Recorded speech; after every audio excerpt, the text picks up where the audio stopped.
able to, and then Diana will be most likely joining us after she gets on the right meeting. So take it away, Blake. Sounds good. Thank you, Brandy. Good afternoon, everybody. I'd like to call to order the Thursday, April 7th, 2022 Watertown City Plan Commission meeting. Can I get a roll call? Yes. Hanson. Here. Kays. Here. Brink. Here. Oletsky. Present. Dargis Johnson. Here. Dolly. Here. And then Ford, Spire, and Culhane are absent. We have a quorum. Thank you, Brandy. Item 3 on the agenda is the invitation for public comment participants submittal. If there's somebody to sign up to speak on something that's not on the agenda today, you can do that there in the room, and we'll have a spot towards the end of the agenda for that. Moving on to item 4 is the approval of the agenda. I'll need a motion. I'll move. I'll second that. Is it a motion by Brink and a second by Oletsky? Any discussion on the agenda before we vote? Okay, we'll take a vote. All right. Dolly. Yes. Hanson. Yes. Kays. Yes.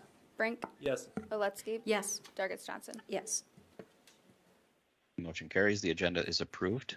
Moving on to item 5 is the approval of the minutes. We don't have minutes to approve this week. It looks like the 24th meeting minutes will be added to the April 21st agenda. Is that right, Brandy? Yep. Okay, we'll move on to item 6 in the regular agenda. 6A is commission consideration of resolution number 2022-15. Brandy, I'll give that over to you. All right. Thank you, Blake. And then just for the record, Diana Ford has joined the meeting. Thank you, Brandy. Thank you, Diana. Okay, so this resolution is a rezone request from the owner, Don Endress, who is the president of Willow Creek Development Incorporated. And this area, you guys will recognize that we recently approved a concept plan for, this was in November of 2021, that reflected what this rezone petition is requesting. So a plat and development agreement will also be coming forward at with an upcoming meeting, but and then that will conform, the lot lines will conform to what the rezone is showing. And so you can see here the blue areas are R2 single family attached residential, and then the reddish pink areas are proposed to be zoned R1 single family residential. So there will be a combination of R1 and R2 zoning. Currently, it's zoned R3 multifamily residential. So with that, I'll open it up for any questions. Mr. Chair. Yes, sir. Brandy, so normally, for the public's information, a zoning from an R3 to an R1 or R2 is normally considered an upzoning. So usually, and it does comport with the regulations, if this was to go from an R1 to R3, it would be something that we maybe would have to do a little bit deeper dive on normally. Right, so R1 and R2 is more restrictive than the R3. Then another quick follow-up question. This area here, was all of this area part of the original TIF that was developed for development when Willow Creek Drive was put in? Was this all part of the same TIF? Is it still part of the? Well, and actually, we have an agenda item on that later. I was just So we can address it then. right. Okay, I just was double checking.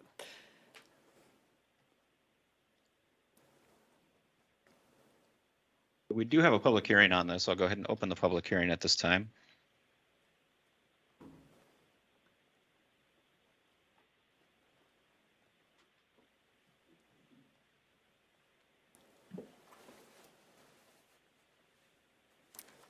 Doesn't appear that anyone is here to speak on this item. No one to speak in the public hearing while it's open on this item? I'd like to see it be all R1. Oh, I'd rather see it be all R1. Was there a comment online? If you have something to speak in the public, if you could just state your name for the record. Yeah, this is Mike and Sharon Mack. I guess we're in favor of it going to R2, but would be in more of a favor if it went to R1.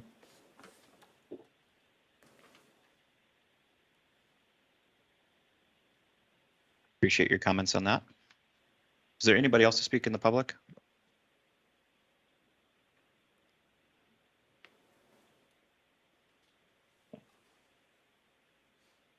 If not, I'll close the public hearing.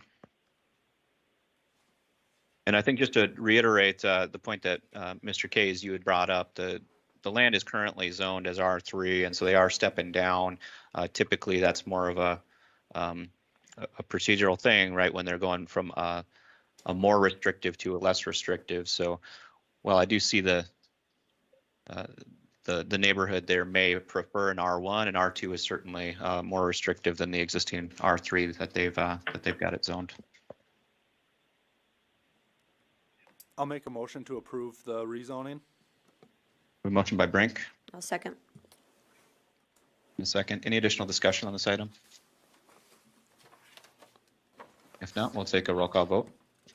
All right. Dargis Johnson, Yes. Aletsky, Yes. Brink, Yes. Kays, Yes. Hanson, Yes. Dolly. Yes. With that, that motion passes. And we will move on to item 6B on the agenda, which is Resolution 2022-16. And I believe, Brandy, this is going to be one that Heath takes. Yep, Heath will be presenting this. Turn it over to you, Heath. All right, thank you, Mr. Chairman. I will share my screen to Teams here. Mitch, if you could pull the Teams up in the room, that'd be great. Pulling up a map for context here. This particular application relates to land out on the north side of Pelican Lake, as you head west on 212. There's 33rd Street intersection where the new Dollar General is located, and you head south from there, and you land yourself into the CAX edition, and that is been a few different phases of development down there on the north side of the lake. And the most recent one, as most could recall, is CAX 4th edition, which included what would be this white area here. That's since been zoned a PUD, planned unit development zoning type, with R1 single-family residential, rural residential type of lots, larger lots for kind of a more rural single-family environment. So with that, we've got an application before the commission tonight to consider amending that PUD plan for a portion of this area, as highlighted with my cursor here on the screen. And what that would entail is a rezone of lots 17 through 22, block 3 of CAX 4th edition, from PUD, as I described a minute ago, that was approved for rural residential use, to a different PUD, which would include mixed use commercial and multifamily residential. The plat of 4th edition was approved by the council March 21st of 2022, and the PUD plan that's before the commission tonight states that apartment buildings shall have a uniform look and finishes to the neighborhood of the single-family homes. Islands shall be installed within the parking lot to provide areas for internal landscape and tree plantings. The setbacks for this particular proposed PUD would meet the requirements of an R3 multifamily residential district. And some of those setbacks would include the front yard set at 30 feet, side yard set at 20 feet, rear yards at 25, and then a maximum overall structure height of 55 feet. The density for this proposed PUD development would include a number of units totaling 192. Total number of bedrooms would be 288. There's a proposed restaurant with an occupancy of 75. Total parking spaces required would be 313, where they're providing 334 based on the plan that's presented.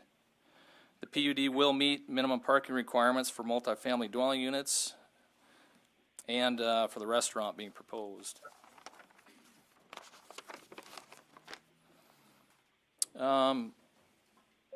With that, the other point that I wanted to highlight that relates to this particular application is that for the CAX 4th edition, there exists with that PUD plan covenants.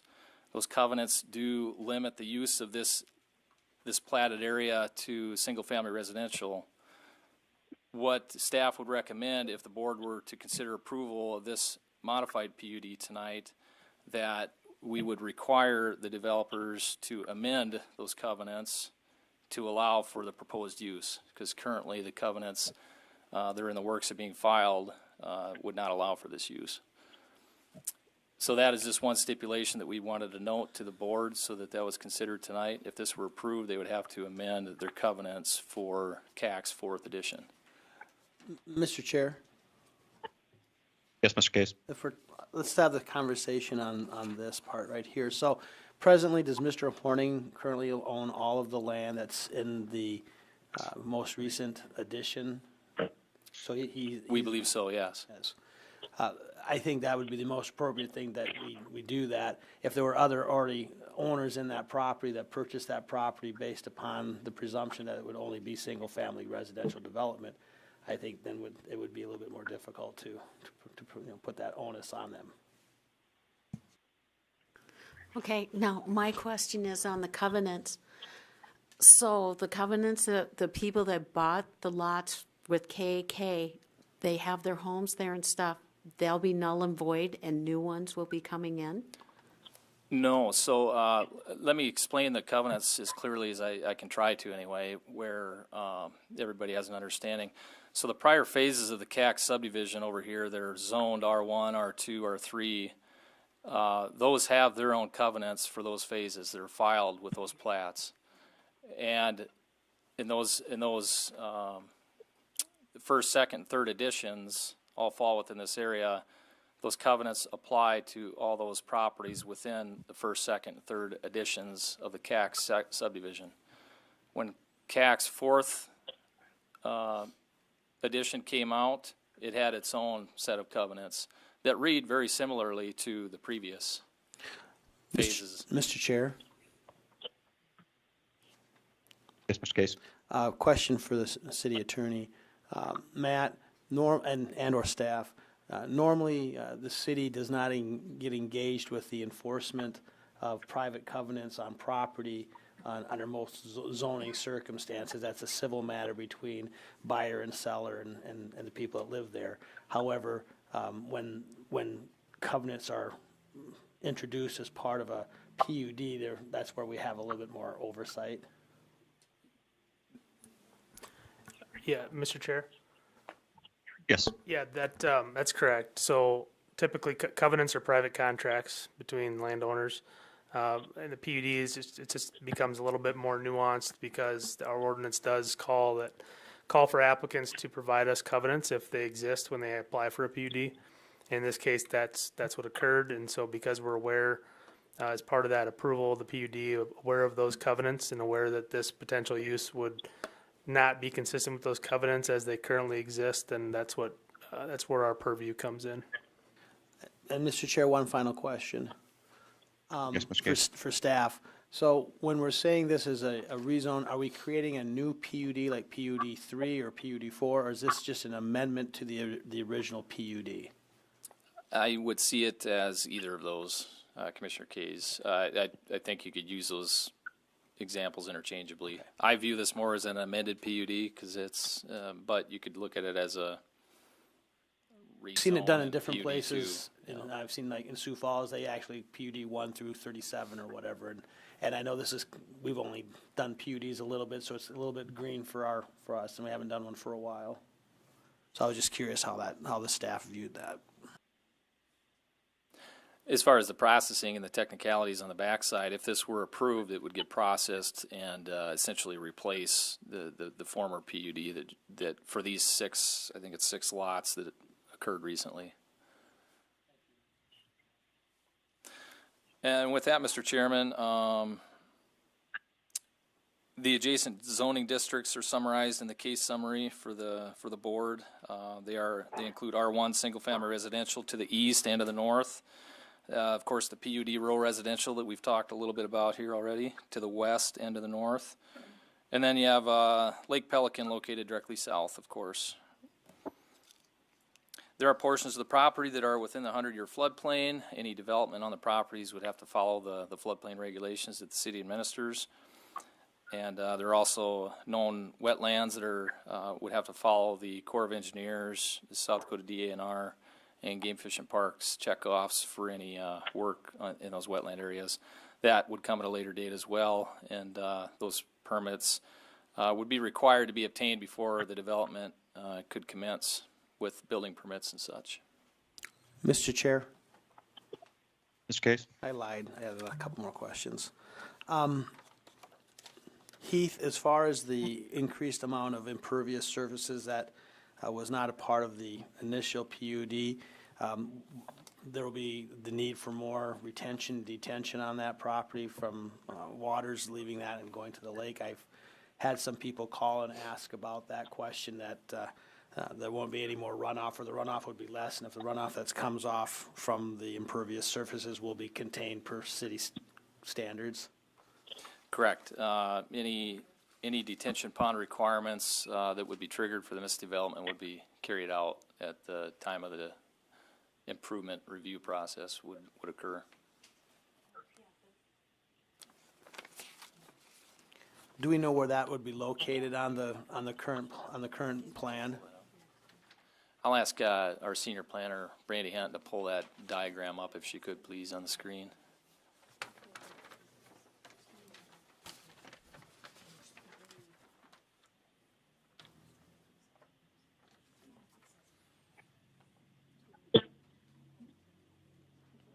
And could you share that to teams too, Brandy, once you get there? Thank you.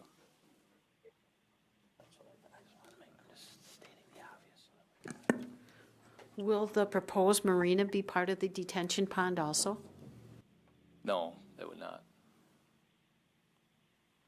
And while you're doing that, the other quick question is that this is one option that the applicant has brought forward.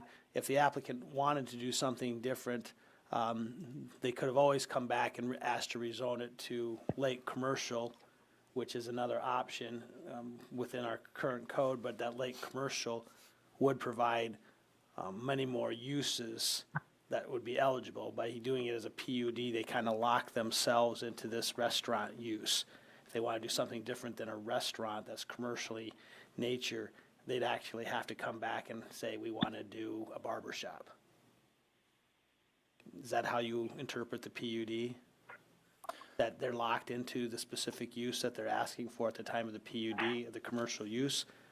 That's how I've seen it in my business. Correct. Yeah, the PUD specifically identifies the uses, the densities, all those specifics, whereas another option that the developer could have used is to propose a rezone of these 6 lots to a CL, for example. This is an area identified when we created the CL, the Commercial Lake District.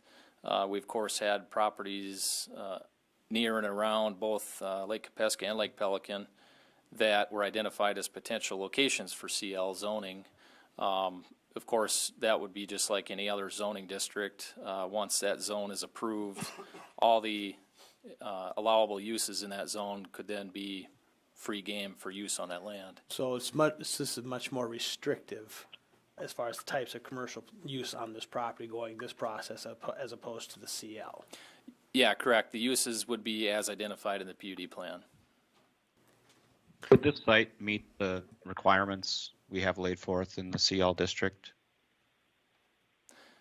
I did not personally perform a comparative on that to know if it did or not. I don't know, Brandy, if you researched that, the specifics of this site and whether it would conform to the CL district?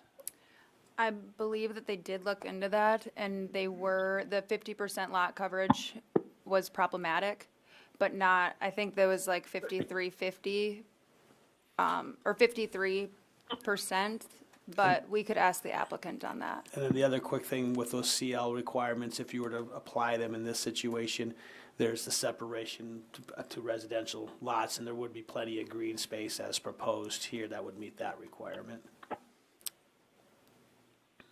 Correct. Thank you. I do have that pulled up too, Heath, if you want to speak to the detention. Yeah, and I could let Brandy highlight where the detention area on the west side of the development. You can see that blue outline. That's essentially where the detention pond would be located for this proposed PUD development. Brandy, if you could highlight too while I'm talking here. Also, parts of this PUD plan include recreational uses like pickleball courts.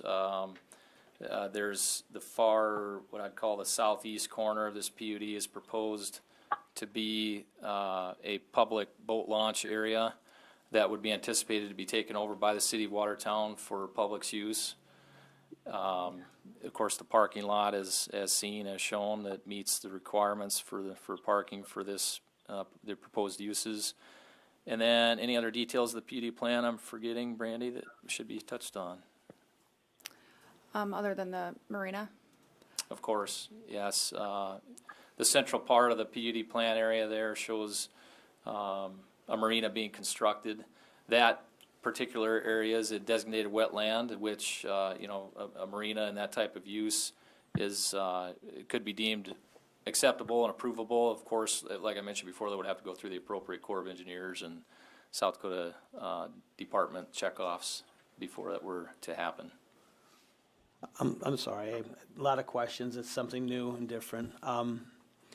In your dirt review meeting on this proposal, did Park and Recreation Department take a look at, I know the Park and Rec Board decided to take cash in lieu of some sort of park land dedication. That was based upon a development density of X amount of lots and single-family development, and now you're adding a couple hundred. Did the Park and Rec Board make the determination whether or not they needed to do anything different with that? Brandy, if you could field that. Yes, so CAC's 4th edition did a combination of the recreational trail easement, and so then that was land dedication, and then they did the difference for the percentage that needed to be dedicated for this land area for cash in lieu. So the park dedication requirements are they're met for this area, and that does, if it's residential development, it stays consistent. It's always the 5%. What would need to go to the Park and Recreation and Forestry Board for approval would be this park area that's proposed to be dedicated to the city prior to that happening. And then if somebody wanted to put pickleball courts on all of their private residential property to have people come and play pickleball, they could do that. This nothing different with single-family residents having pickleball as opposed to an apartment house complex having pickleball, correct? Right. Thank you. The site plan that you have up on the screen there's a couple of notes around stormwater detention pond on the east side of the property. What are those in reference to? No, on the east side of the property. Oh. There's 2 notes there.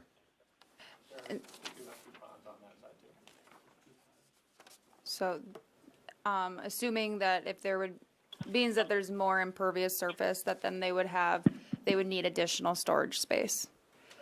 Okay, so that's serving the parking lot shown on the east side there then for stormwater detention.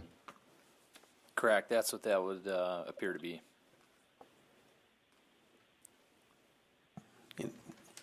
Last question, Brandy, with the comprehensive land use plan, the land use plan doesn't differentiate between mixed or higher density residential and single family residential around any of the lakes, but it does also allow for commercial development to occur adjacent to the lakes within the land use plan.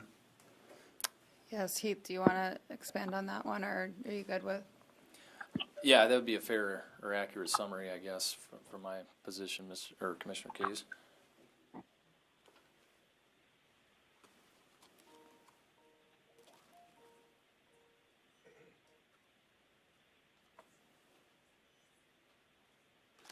All right, any additional questions from the board? We do have a public hearing on this, and I'd like to get that open if anybody's here to speak on behalf or against this item. Mr. Is Chair. the applicant here? Mr. Chair. Yeah, Mr. Case. There's quite a large contingency here in the room, and to honor everybody's time, a recommendation to you as a chair, it's your decision, it's your board, to restrict comments to maybe 5 minutes. Yes, I agree, Mr. Kays. So if we could all just try to restrict ourselves to that time limit and speak freely, but respect the time of others. And I'll open the public hearing at this time.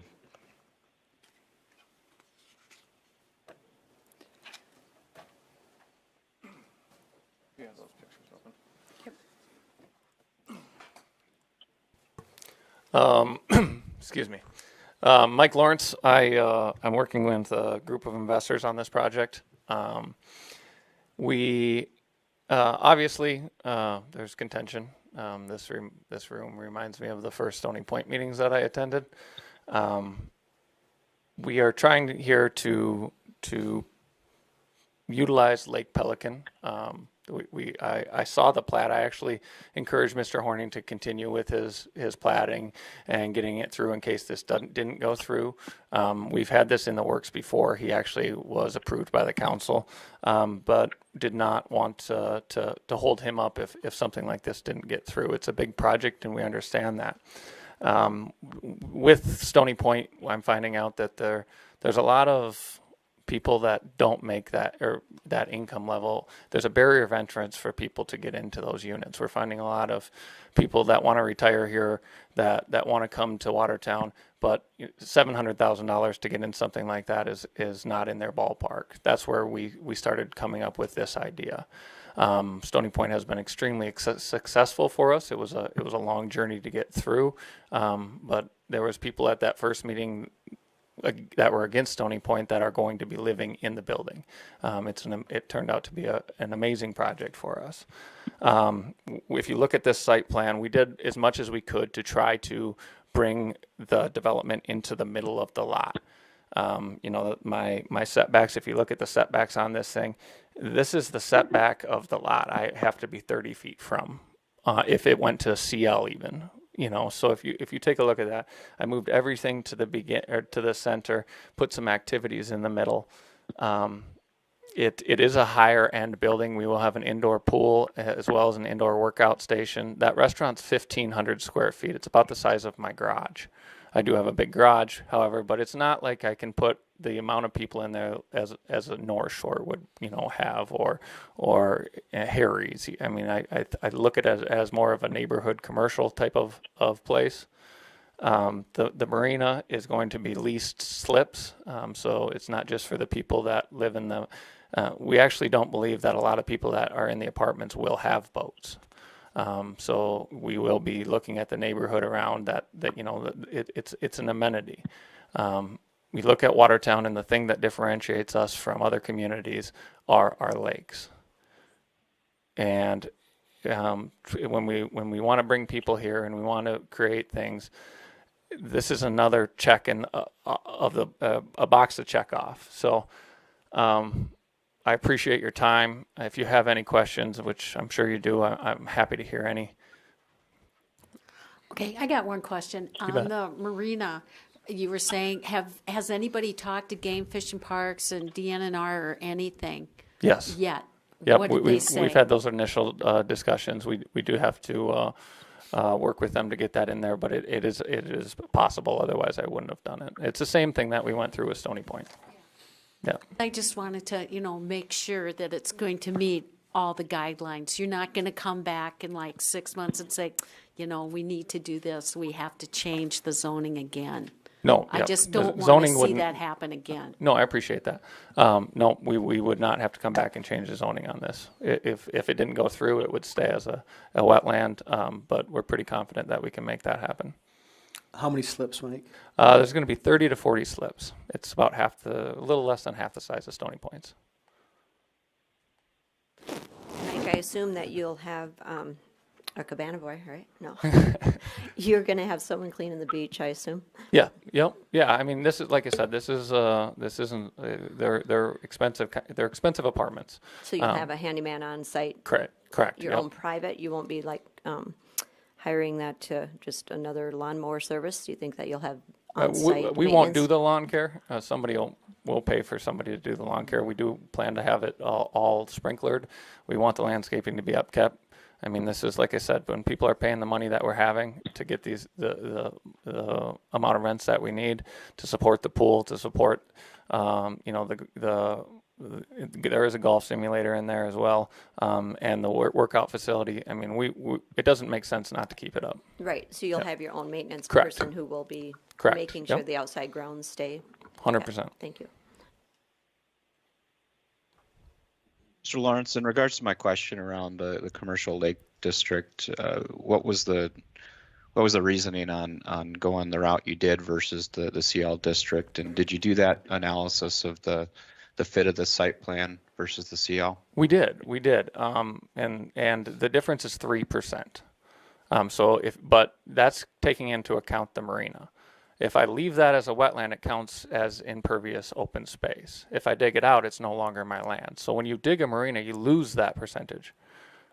And so for me to go to the CL and have a marina, that takes out a large chunk of open space. It still operates as open space. I mean, it's still meeting I believe, you know, the CL district was made for infield development of properties that, you know, that, let's say, were platted once as residential, and you're going to take out those houses and replat it as commercial lake district. So we did look at that, but you know, when you have an amenity like the pickleball court, I believe that should count towards your open space. So yeah, Colin DeYoung from Austin did the calculations from me. We're 3% over. We're at 53% versus 47%. And if you look at the commercial lake districts that have been used, both of them, the only time that it's met the 50% land usage, they had to use a wetland, and then they had to use a golf course. 50% is a strong number for somebody to use on land, to give up 50% of the usage of your land. We got really dang close to it with 53%.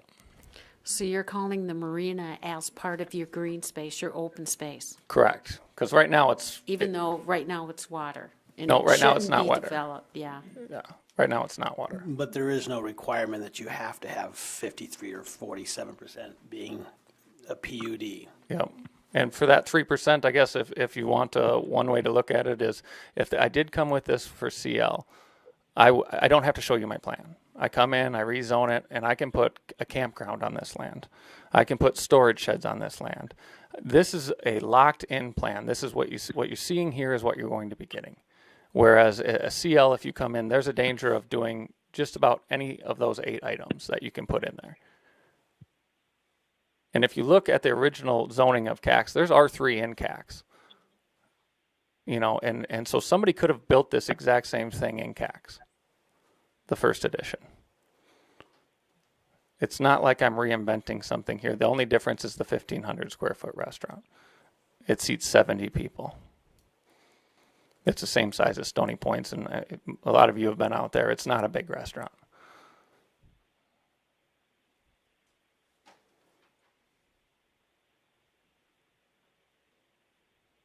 One thing that I know that may come up is the roads, and it's like the chicken before the egg on this, because if we wait for there's a minor collector that literally runs right into the parking lot now, that road will be developed. But if we wait for that, then all of the houses are developed. If we do so, but if we do it the other way, the road's not developed. It has a same size or bigger road that feeds Stony Point, that feeds Harmony Hills. So they're very comparable about feeding density with these roads. So that's just one other thing I wanted to touch, and I thank you for your time if there's no more questions. Mr. Lawrence? Oh, Did he want me? Oh.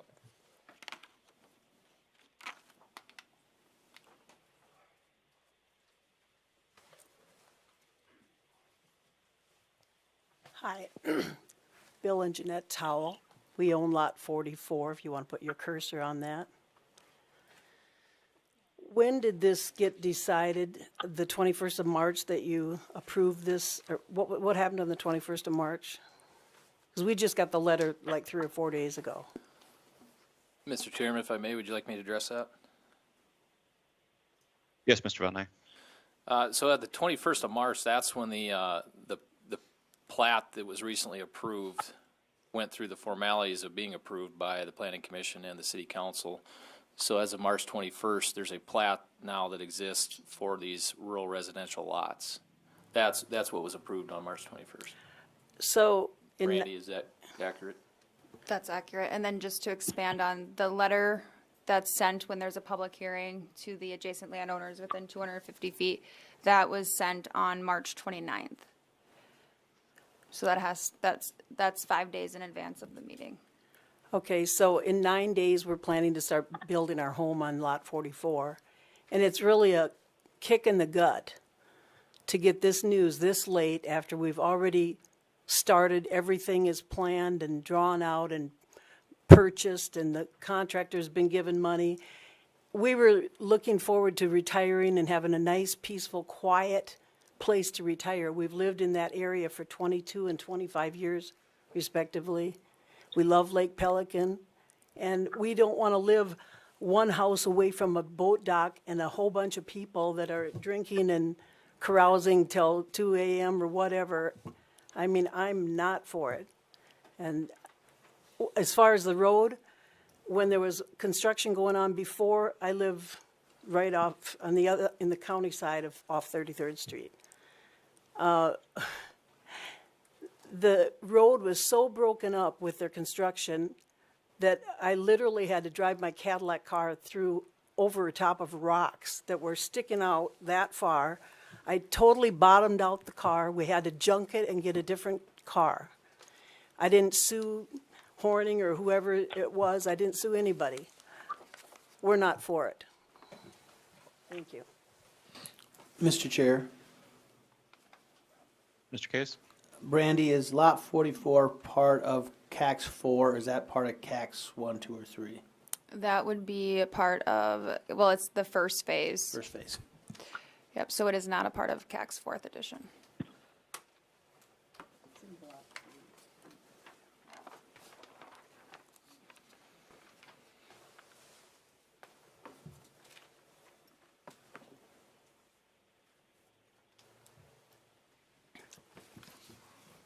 Hello, my name is Courtney Livingston.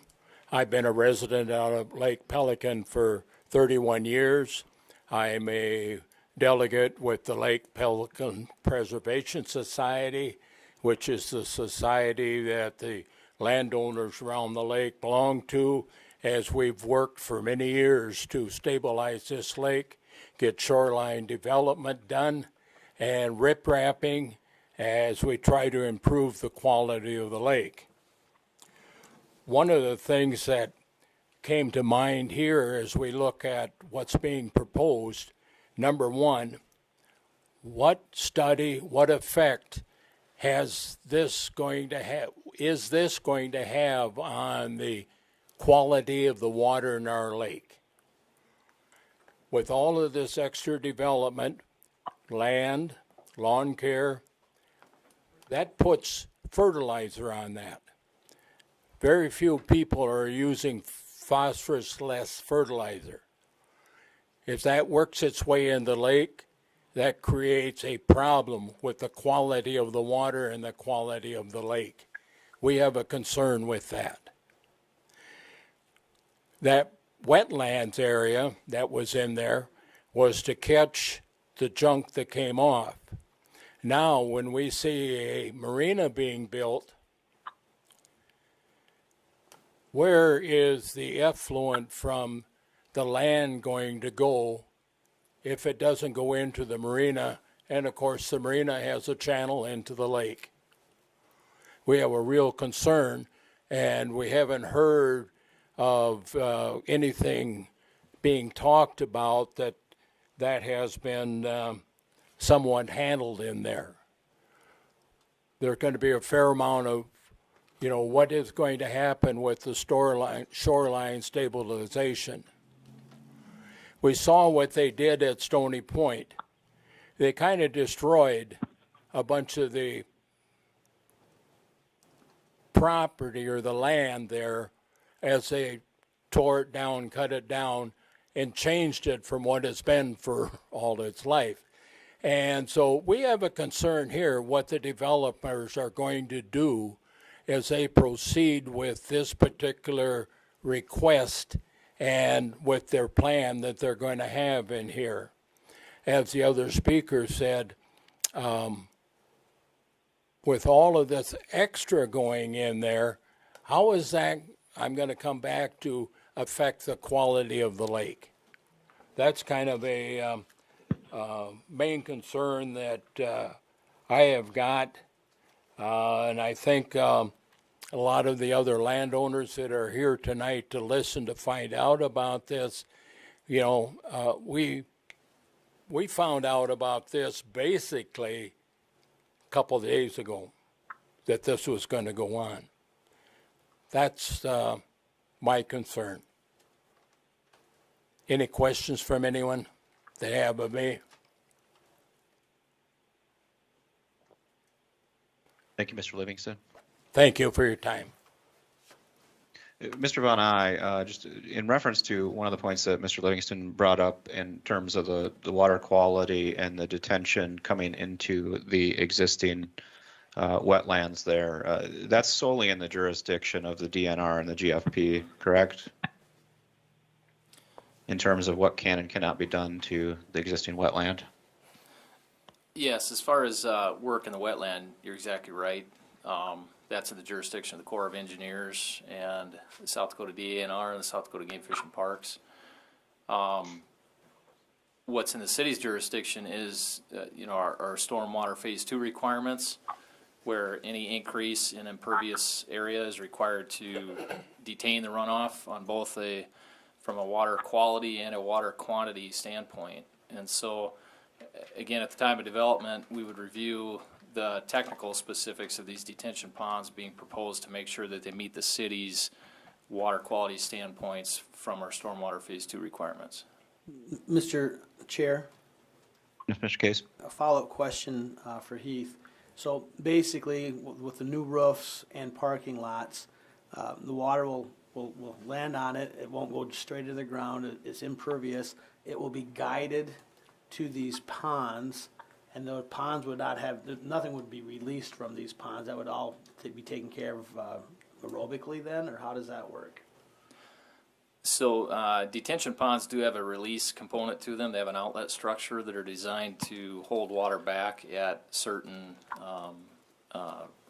rates of discharge that mimic what the previously developed land would have let off for runoff.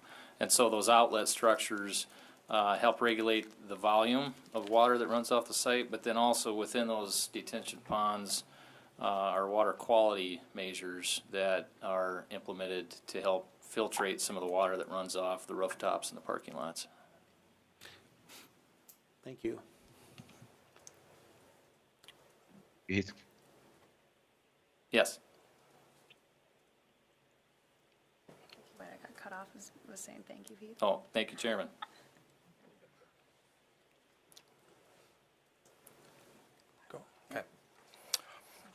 My name is David Dahlke, and I'm a homeowner on Cax Lakeside Edition.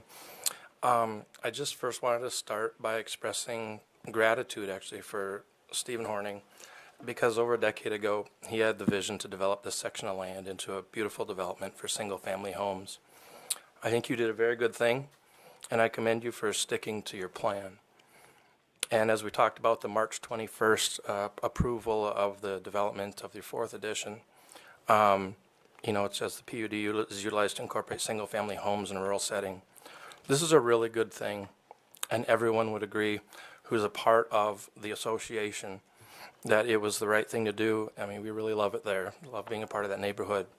And just to jump ahead, one of the parts of the covenant that we do have is Article 5. It says every owner, including the declarant, which is Mr. Horning, shall be a member of Cax Edition Homeowners Association, Inc., hereinafter called the Association, and by acceptance of a deed agrees to abide by and be bound by the provisions of this declaration. Now, I understand we're talking through a change of the covenant for this particular expansion, and I understand why. Because Article 1 talks about the developer's vision for the land use within this development is residential and single-family homes in a rural setting. Same verbiage you guys used in your approval document. His vision in the document is a really good thing. And making that decision to approve that really upholds the covenant, and that's the right thing to do. The Article 1 goes on to say, to ensure the best use and most appropriate development and improvement of each building site thereof, to protect the owners of building sites against such improper use of surrounding building sites as will depreciate the value of the property, to guard against the erection therein of poorly proportioned structures. And this would be certainly be something that's like that. I believe that most of you, if not all of you, had a copy of my letter. I think it's gone out just addressing the members and the Planning Commission and City Council. But it outlines a number of other responsibilities and things within the covenant that should be adhered to by everyone, every owner, every future owner, even Mr. Horning himself. And I'm sorry, I forgot your last name, Mike, purchases, he would be a future owner. That would have to stick to that covenant too. It also explains how the petition, in my letter, explains how the petition commits a number of infractions or breaches of the covenant.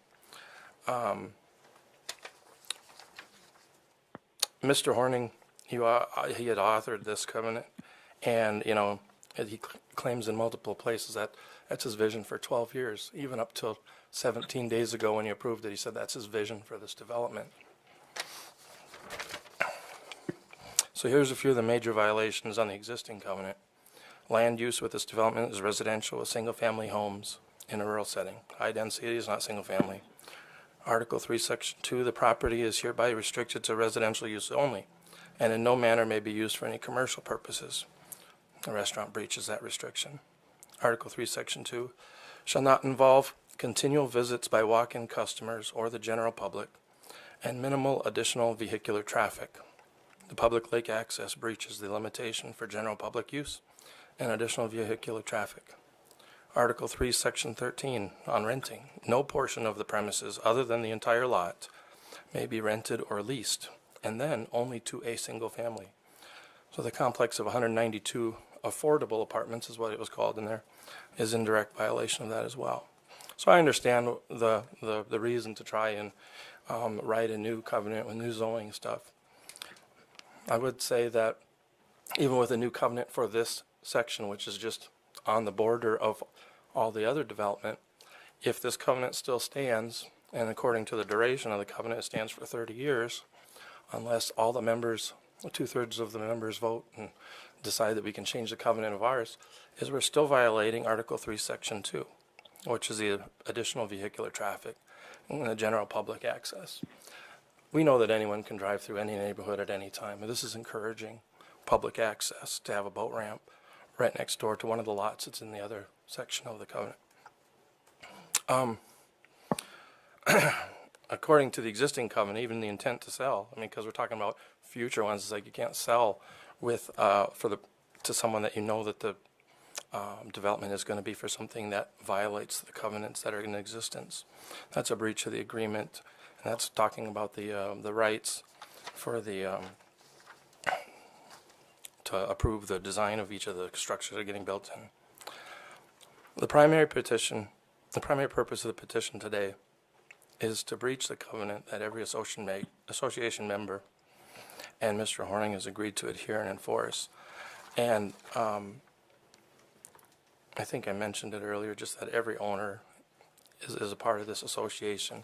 So it's an agreement between us. It's a promise between us. The petition goes against the very fabric of Steve Horning's vision, the one that was approved on March 21st, 17 days ago. The petition opposes and inflicts pain to every member of the association, and we're here to represent that, and a lot of us are here to, some of them are going to speak on behalf of that too. It violates the responsibility that Mr. Horning has. In Article 4, it talks to his responsibility to protect owners from the others who might break the covenant. So, if I were to address you, Steve, I just wanted to ask you, up until now, you've done a wonderful thing.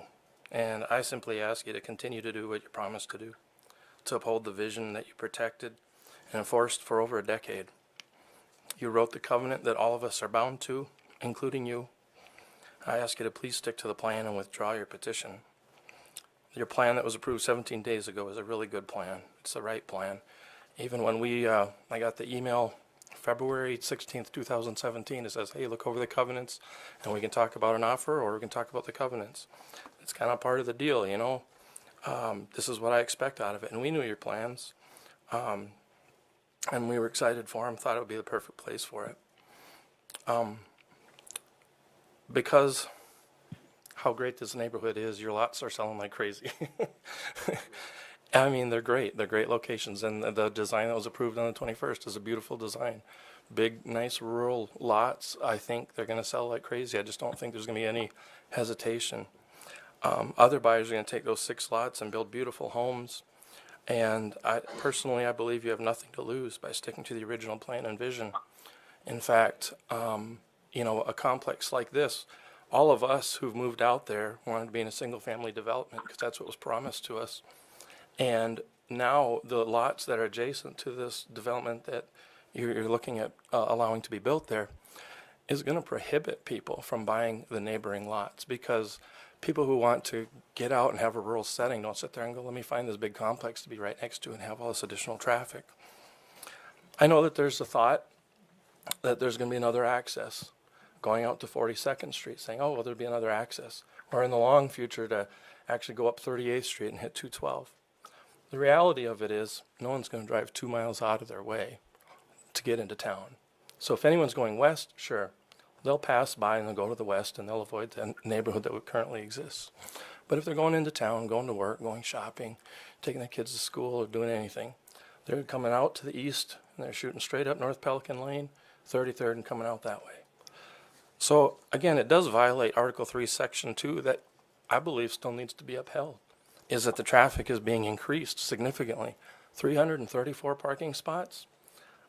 There's not 334 parking spots right now. Now, if there are homes out there throughout that whole thing, some of them are actually going to go the other direction because it'll be shorter, but you pop 192 of them right there, just a third of the way between 33rd and 42nd. They're all going up North Pelican Lane. And everyone who lives on that street is going to see 300 additional cars there.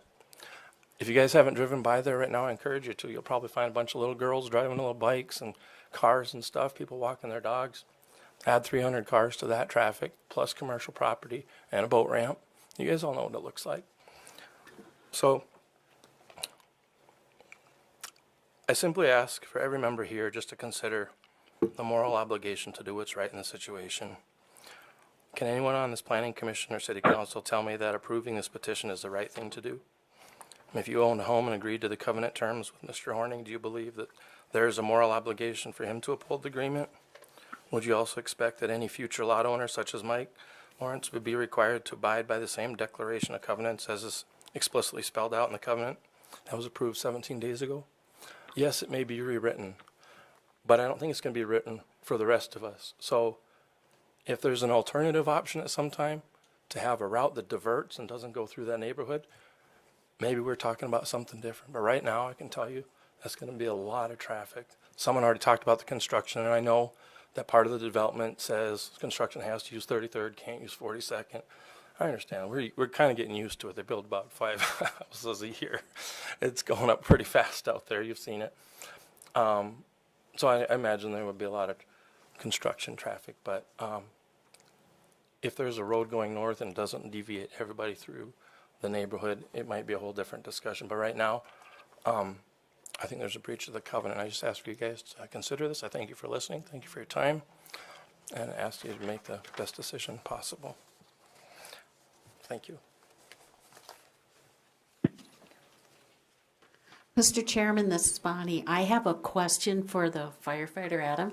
Have you guys looked over this, and is the fire department fine for fire safety and stuff with that one road in and one road out? We've looked at it and Putting him on the spot. no. Got it. We have looked at it, and we also see it could be an issue, but we figured it could be something that we would work out as well. So you don't see a problem with the fire trucks coming in with the parking lots and stuff? They look kind of narrow and stuff. You think that'll be okay? That was one of the issues we brought up that we figured we would work with the developing group on redesigning some things to make access better. So you'll take away parking? Is that what they're talking, Brandy, then? Not necessarily. So we'll get into the details of the site plan to make sure that it does meet what the fire department needs for access and turnaround areas. But that will all be during, if this would progress to a building permit phase, we would look at the commercial site plan. But 17th will be, either way, it will be constructed like we showed in the plat for the CAC's 4th edition. And then that provides two access points then. And there wasn't supposed to be any additional development until that was accomplished. And so that is still happening as well.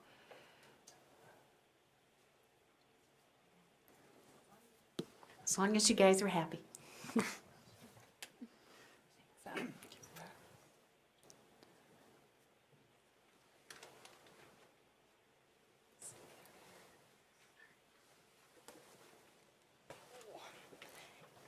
Good evening. I'm Carrie Lohr, and we purchased Lot 43, so we're right next to this nice new development coming, or possibly coming. I guess our big question is the public boat ramp being right next to our house. Again, we're not retired, we work, but we did buy that lot for a peaceful lake home to live on. And we have also spoke with numerous realtors, two which being brokers, and they are basically telling us that our home will probably decrease being right next to a public boat ramp. Had we known that 2 years ago, we would have never bought this lot and built a home. It's kind of our forever home. Our kids, I don't know if have any of you guys ever been out there and drove around?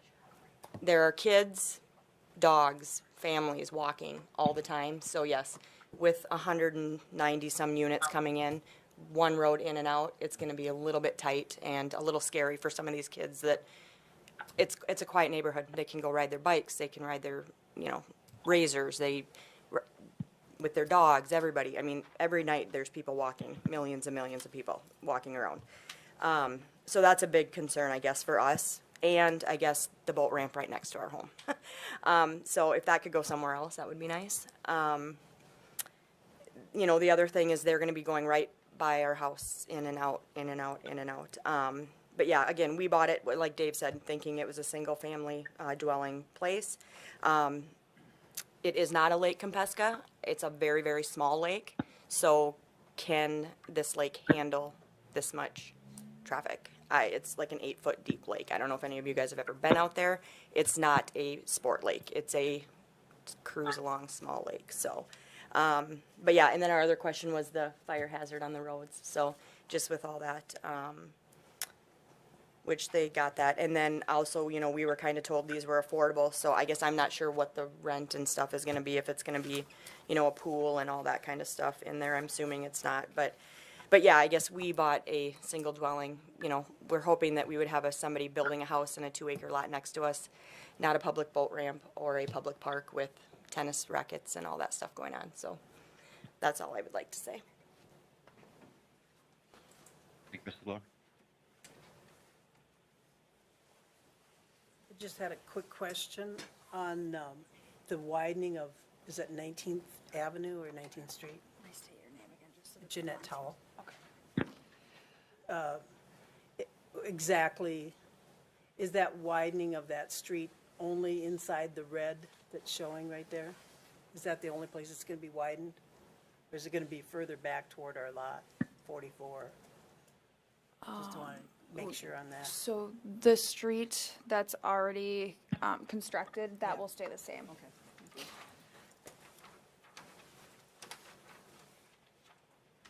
So you can see here, currently, the street extends to the boundary lines of that first phase, and then, so on the plan here, you can see that would need to be extended.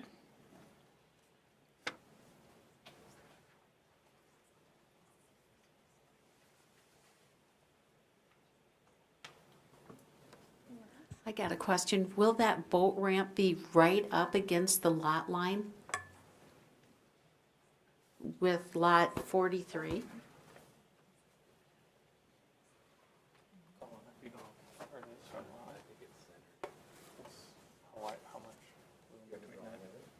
I don't have the drawing. He's the engineer, so I'm asking him. It's 100 foot lot, yeah. So you got trucks and boats. I am not sure how far is that on. That's not on that plan. I believe it's side yard. It has to meet the side yard setback of the R3. I mean, that's what we went with. So. The concrete's not going to be right No, up to no, the no. lot. And if you guys want screening, anything No, like I'm that, just trees, wondering. just Brandy had a picture, like a Google Map type picture of the existing house on 43, and then you see it at the end of the road. yeah. Yeah, Well, I mean, to- yeah. Okay, that's all that I'm asking is how close is that going to be? It's within the R3 side yard. What is our side yard setback of an R3? 15 feet. 15 feet. I could. Yep. Yeah. Yep. I mean, that's. I technically, if devil's advocate here, I could put my building 15 feet from that. Obviously, we trying to do as much as I can to center the buildings.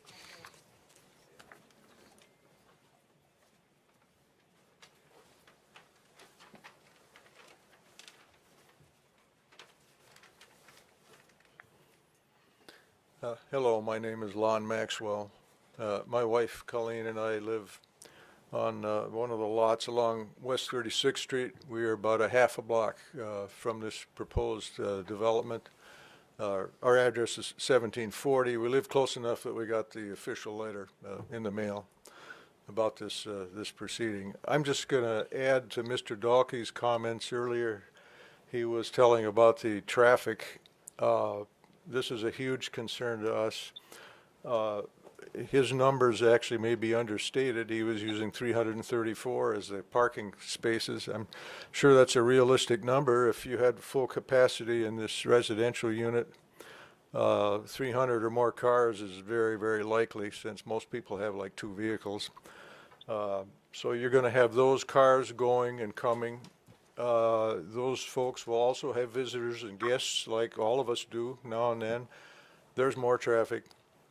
They also get deliveries like most of us do from UPS or FedEx or one of the delivery services. There's more traffic. In addition, the restaurant is going to have food and beverages. So now you have delivery trucks coming in for that, plus the usage of the boat ramp.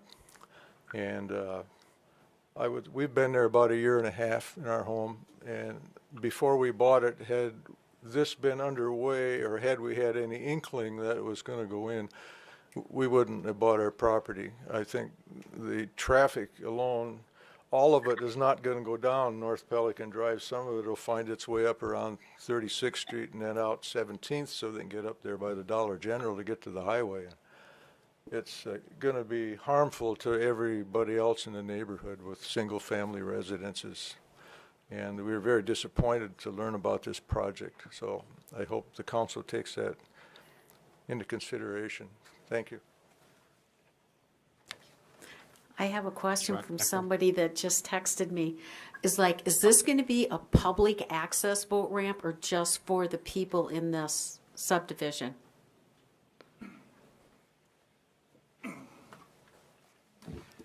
Mike Lawrence, we are going to have it open for public. It'll be public access, so people can come in and launch their boats. Okay, so where is the parking going to be for the people that are using the boat ramps? In that Parking lot? In that parking Are they lot. going to be large enough parking spaces for a pickup and a trailer? Correct. Why they're all of these parking places or just a certain designated ones? All of the parking spots in that lot. Oh, in that lot. No, So yeah, how- I'm not the whole parking lot. Oh, No. Okay, my no. mistake. So how many parking lots are there going to be for boats and trailers? Or boats and trucks? I think he has 10. So only 10 people can use it at a time? Correct. Yeah. Okay. And there's a public boat launch on the other side of CAX 1. I mean, there's a place to drop your boat in there. that people use. This is no different. It's not a boat ramp.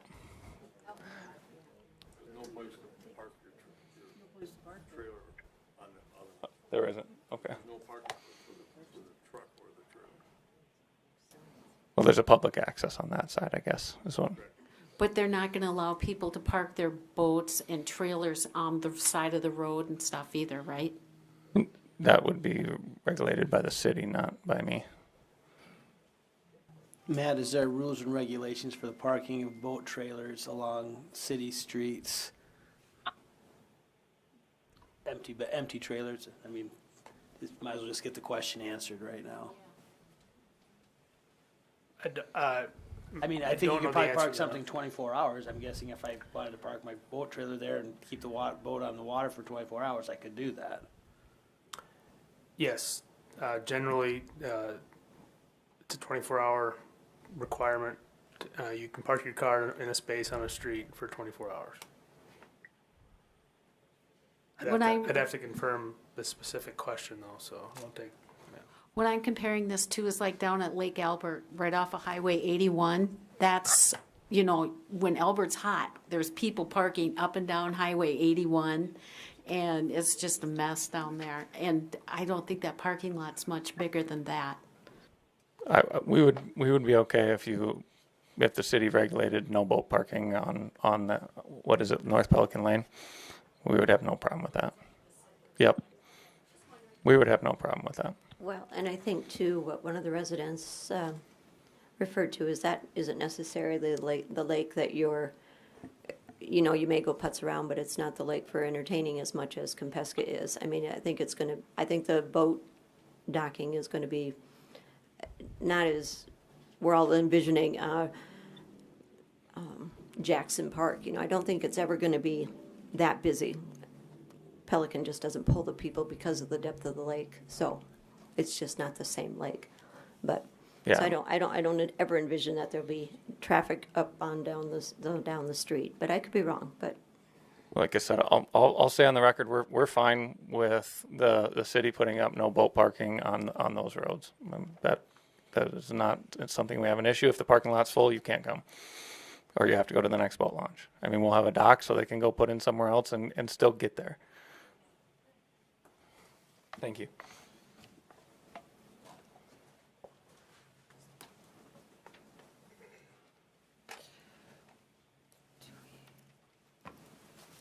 I'm Courtney, and that is a public access. It's one that we've tried to keep open around the lake. It is not usable barely for set up for launching a boat or anything like that. There is to the east, we have a city boat ramp that was put in, and to the west, we have White's Point, which is game fishing parks. Those are active boat ramps. This is mainly an access point to the lake. And you've got city on one side of the road, you've got county on the east side of the road. So you got two different entities along that road area there. That's an access.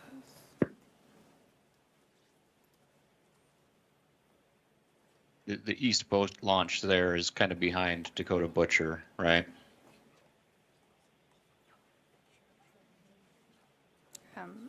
It's thinking.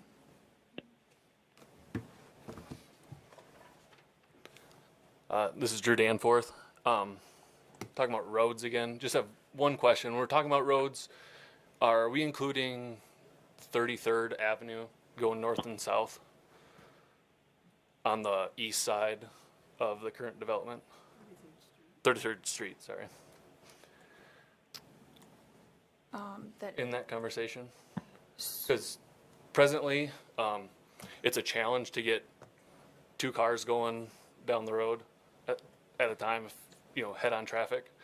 I would say, understanding that it's going to be developed regardless, I think that strongly needs to be considered. There's no shoulder.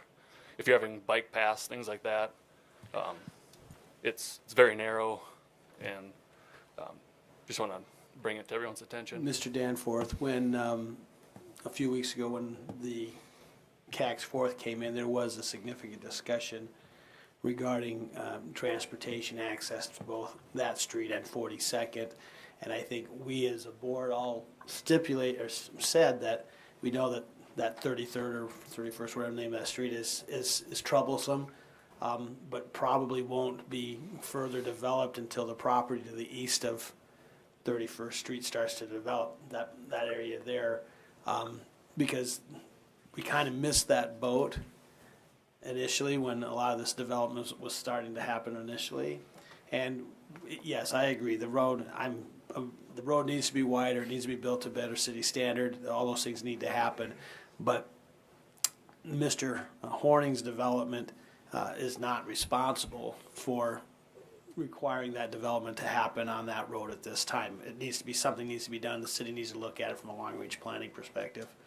Capital improvements are working with the other adjoining landowner, because that's usually the policy when it comes to road development. We look at people on both sides of the road. Thank you.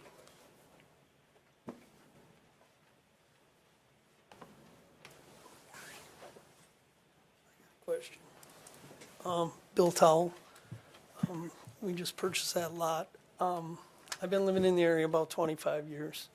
I've got a question with, there's no parks. You see that trailer court just north of where we're at there? There's a ballpark, there's basketball hoops, there's everything else. Where it sits now in section 3 or the first, there's not one thing for children to do. There's a few sidewalks, and like they said, kids are playing in the street all the time. Is there anything proposed in the future for children along these roads, along these plats? They have nothing right now, and I think it's a danger to the kids with that much traffic coming into the area. Thank you. Randy, you want to just address how the park and recreation, it's not this board, we do talk about the importance of parks in any development, but there are requirements that another board does address that. Heath, maybe you want to take that. I think it's certainly relevant conversation to how we do planning for parks in general. Yes, so the CAC's first, second, third editions, and then along with the fourth edition that was recently platted, are they were all reviewed by the park board prior to any planning commission or city council action. And what the park board agreed with in reviewing those, each phase of those subdivision as it progressed, is to dedicate pathway land for use for pathway in lieu of parkland dedication. Essentially, the bike path or the recreational trail land that has been designated through each phase of development is what's been accepted for parkland dedication to meet the city's requirements. And Brandy, I think in the comprehensive land use plan, we do talk about the park board sitting down and putting together a master design as far as separation, recommend separation distances for parks. And Yep. No one should have to go more than, is it a half a mile? I can't remember, what, a quarter mile? Quarter mile. Quarter mile? I pulled up here too. This is the proposed recreational trail path that has been laid out in the current master plan, and I know that I believe the Park and Rec is working on updating their parks master plan. So that's why then the park board upheld what was adopted with that plan and asked for a recreational trail instead of the actual parkland. Another reasoning behind that is with the second phase, for the most part, these lots are large, so there is a lot of green space where that would be taken care of. But this park is within that quarter mile distance, so they were comfortable with accepting the recreational trails in this area. Similar to what we see, within the city limits as well, in the grid, I guess you would say, in the city proper, where a park may serve a larger neighborhood, many blocks between each park. But that's in trying to keep within that quarter mile standard, right? Yep.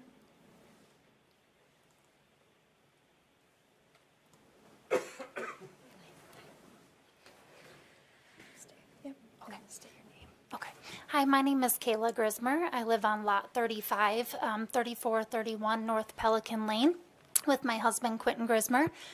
I don't mean to sound like a broken record, but I'm very grateful for this opportunity to voice my opinion against this proposal. Like many others here in this room, we purchased our house as a single-family residential home. We moved from the Northridge area, so we had peace, quiet, space. As Mr. Dalkey mentioned as well, is these lots are very popular. So, Mr. Horning, you've had a great plan, and these homes are going up in super speed, and it's a great area.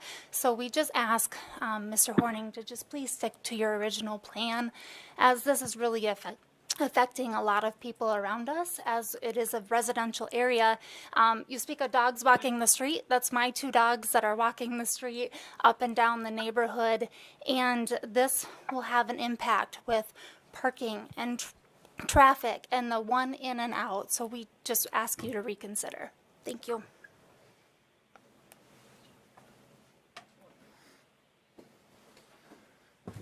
One thing that they're worried about is the bike path. It's my understanding that they're going to berm the land, shape the land, but not put the asphalt in. We would be willing to go ahead and put our bike path in our construction, so that we would take the brunt of the cost of putting that in. So our portion of the bike path would be complete.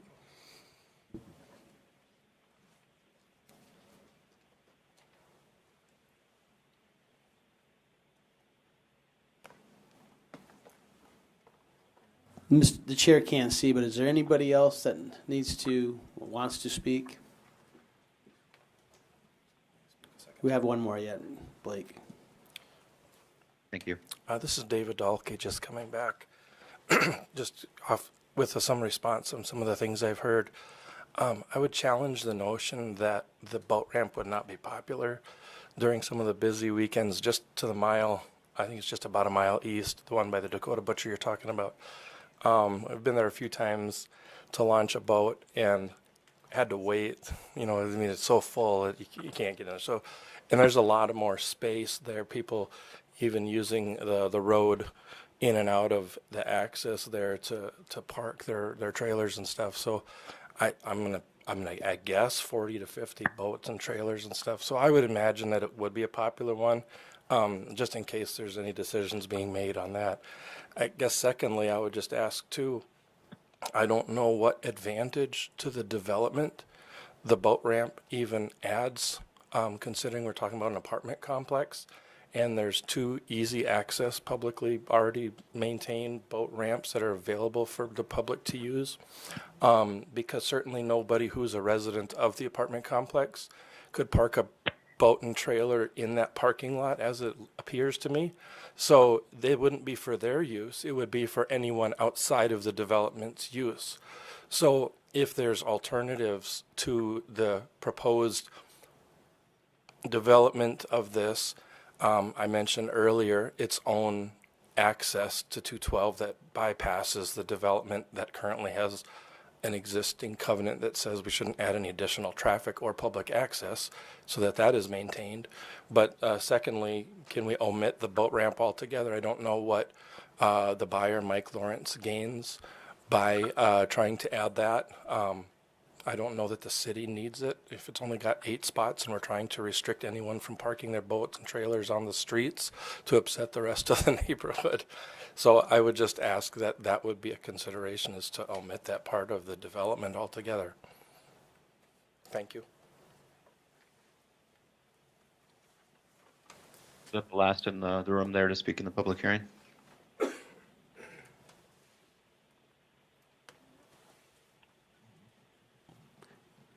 One more time. Or did we have anybody on the teams that wanted to speak that's called in?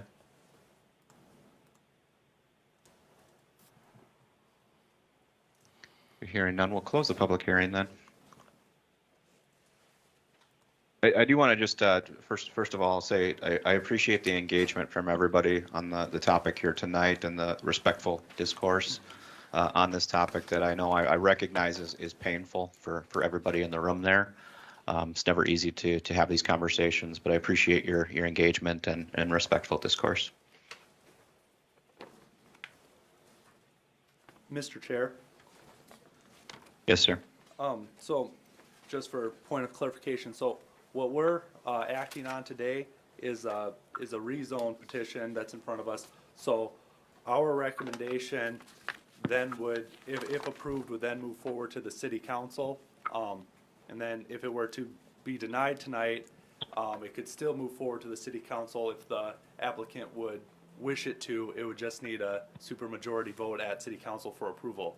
That's the correct process of this, just for everyone, right? Do you want to give a, yep. Yes, that's correct. Thank you. Just to clarify, for an approval on this process tonight, we would need a vote 4 in favor of, a minimum of 4 in favor of.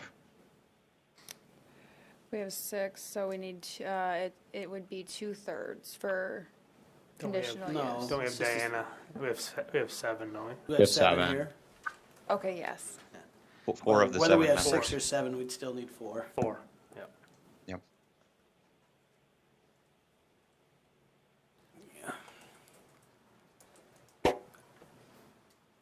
I think, sorry, I'm gonna jump in and, I think, for discussion's sake, I think I will make, the motion for approval of the rezone.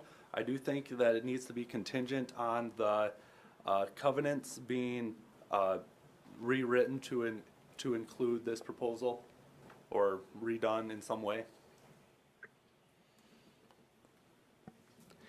I will second that, Mr. Chair, for purposes of discussion. Mr. Brink, Mr. Case. Discussion from the board on this item. I guess to start with, I'll let you make the motion. Go ahead. All right, I guess to start this conversation, again, I want to say thanks to everyone who's here and has spoken. I've got quite a few notes of some really good points that people have made. And when it comes to putting up apartments, it is never easy. We've had a lot of applicants over the years. I've been a part of this board for nearly 10 years. You know, and no matter where the apartment complexes are proposed, it's always a scary, difficult decision. And we all know we need the housing, but it's very tough. When I look at this particular property and why we went with the 2-acre lots originally, one of our concerns or one of our reasonings was because of the wetlands that were in the area. It made it very hard for an individual to build on a smaller portion, just the amount of dirt work that would be needed. And so that when we originally platted that, we knew that a lot of this area would be unused. But by allowing a development of this magnitude, you would be able to have the ability to have one entity do all the dirt work necessary and to fully utilize the land to accommodate these apartments in a way that otherwise the land couldn't be utilized. You know, that's you know, that ability to utilize this land is in a way that it wouldn't otherwise be able to be utilized is a reason that, you know, I could see approving this as well. I want to address 2 things. First of all, I think I want to thank Mr. Dahlke for writing a letter. For transparency's perspective and sake, is that Mr. Dahlke did contact me last night. We had a very short conversation on the telephone. For transparency, I would like to make that known for the record. I think what Mr. Dahlke and those owners of property in CACs 1, 2, and 3, they have a valid civil relationship with Mr. Horning based upon the covenants that was signed for that part of the development. I think what's being conflated, however, is that this 4th addition, that Mr. Horning has to honor the same conditions that he placed on those 3 individuals. That's not a legal opinion, it's my own opinion. The other thing is that, for the audience's sake, is that the city does not have a history of being involved with covenants and the enforcement of covenants, because that's a private contract relationship between a buyer and a seller. And so while I think it's important, and I think Mr. Dalkey and the residents of CACs 1, 2, and 3 have a legitimate beef, thinking that when they bought that land, they were told by Steve that it was going to develop in a comparable way. I don't know if there's anything that we as a planning commission can do to rectify that conversation between those two entities. So I look at it then from a planning and zoning perspective. And the proposal today is for a residential and a commercial use on a lake. If Mr. Lawrence or Mr. Horning wanted to come back and ask us to disregard this PUD, or if they came in, they say the PUD wasn't even there, and they wanted to come in and rezone this property to R3 and CL, I tell you, while it might be a difficult vote to make, the land use plan, which has been adopted by the City Planning Commission and the City Council, would allow for it and would support the rezoning. I think from a protection standpoint, it's better for those people that live at the lake right now, that if you have it as a PUD for this one single commercial use, it's you know what you're going to get from a commercial use. If you rezone it to lake commercial, and if they were to come today and rezone it to lake commercial, I would be hard pressed to find a reason not to allow that rezoning. And now I got a campground, or I do have storage units and some of those things. So it's a very tough decision for me. I will admit I kind of think that maybe a little bit of the trade-off would be for the person that's going to be living right next to the development. I think there is a very cogent remark that was made that, do you need the boat ramp out there? And that could be something that could be horse traded if so. But I just think from the perspective of me as the Planning Commission, I think this is a better request for the neighborhood than if the request came back in a different format with less restrictions on it, which could happen. And I'd have to vote in favor either way. Thank you. I know the city isn't into covenants, but when Fourth was brought in, was there covenants at that time? Yes, Commissioner Oletsky, the 4th edition of CACs has covenants that were approved as part of their PUD plan for the rural residential development. And that's why my motion included that those would need to be amended, because those were approved at that time. However, Mr. Chair, we did not negotiate, or as the Planning Commission stipulate what those covenants needed to say. Correct, Matt? That is correct, Commissioner.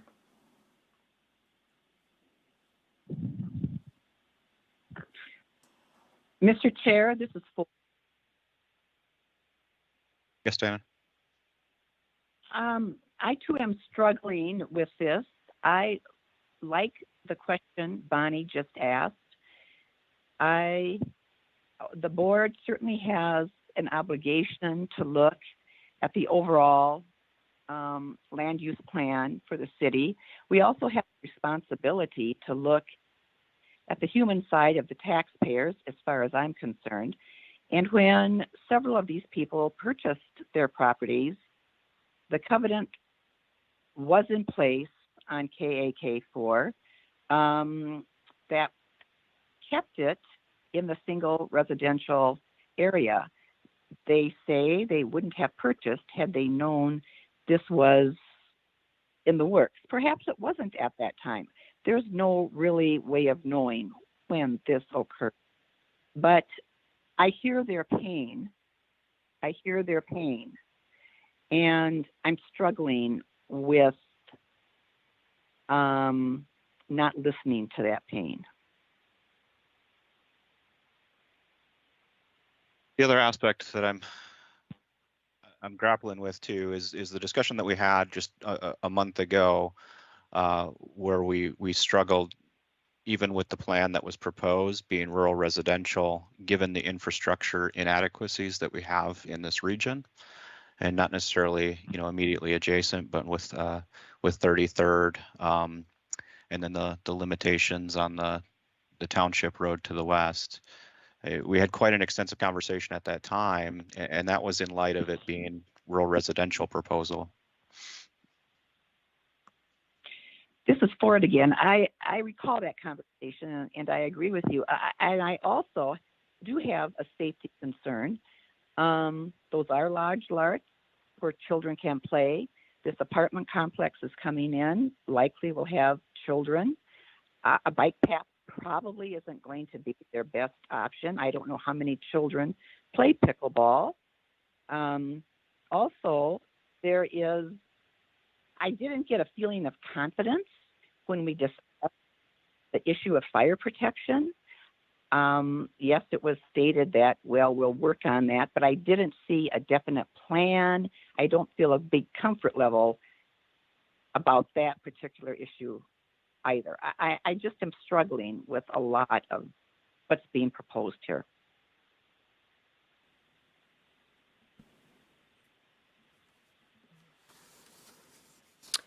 I'll jump in on that one because I was kind of the one who was whining about the roads and the parks. I think Diana always has my back when it comes to the parks.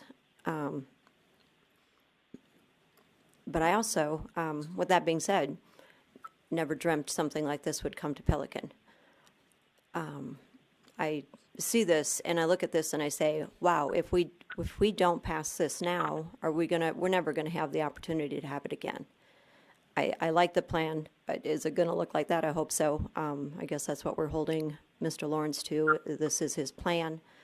I don't like the fact that there was no parks out there. I don't know why we keep bypassing that. We bypassed it up north too. So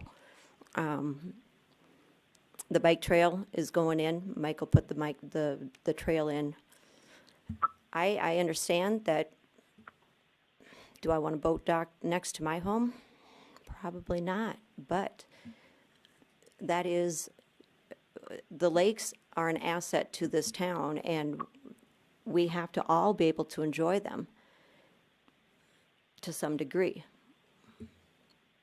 So that's where I struggle with is, and I'm selfish too. I don't want to, I don't want certain things next to me. I get that. But if we said that from the beginning of time, we wouldn't have a city right now because, someone would have not wanted what went up next to them. So I'm struggling just like the rest of the board. I think it's mind-boggling. I never, like I said, sometimes you have someone who has a vision far beyond what we comprehend, and at first look, it's like, oh my gosh, no. But we have to step back, every one of us, homeowners, everybody. We aren't going to be here forever. Is this or is this not something that is a good move for Watertown? That's what we owe the future.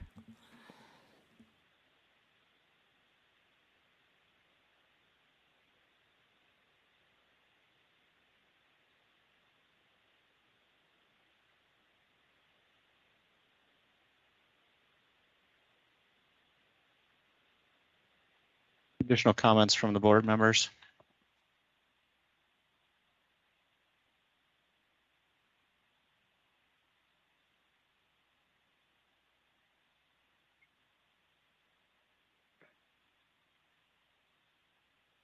Hearing none, we have a motion on the table to vote to approve with the requirement that the covenants be amended as required. We have a second on that motion. I think at this time we'll take a roll call vote. Okay. Ford. No. Dolly. No. Hanson. Yes. Kays. Yes. Brink. Yes. Oletsky. No. Dargis Johnson. Yes. 4 to 3. 4 yes, 3 no. That motion passes. That will move on to the city council. Mr. Chair, Yes, Mr. Case. I know there are several city council members here in the meeting already, and the mayor as well, and city administration officials. While this was a very close vote, I I would welcome the opportunity to tell the city council as they're in their deliberations moving forward to remember that, reason I seconded the motion and tried to get it through is clean, because I thought we wanted to give you a clean vehicle to play with when it comes to you. And some of the things that were brought up in conversation should not be lost upon you when it gets to be your turn to play with it. I would like to say why I voted no, and one of them is the existing homes out there and where the boat ramp was going, the access roads to it, and the lack of a park. That's the reason why I voted no. I would further request to city council members would refer back to our discussions on the previous vote from March and the conversations that we had, specifically in relation to infrastructure in the area and long-term projected outlook for continued development.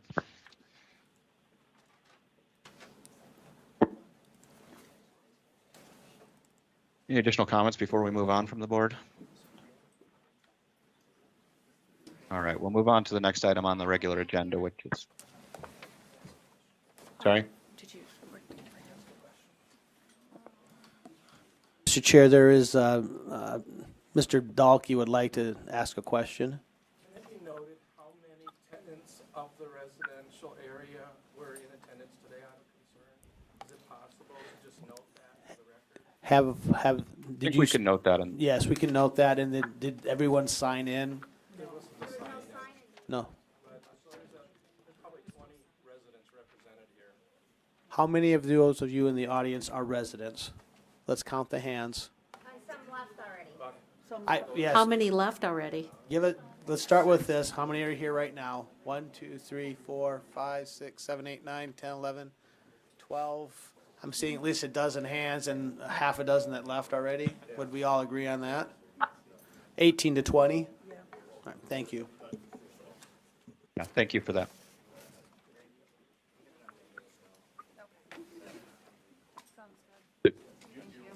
Did I hear that, Brandy, you're going to include that in the minutes? Yep. Okay, And thank then we also have it on video of the entire attendance, so we can make sure that that number is as accurate as possible. Okay. Appreciate that.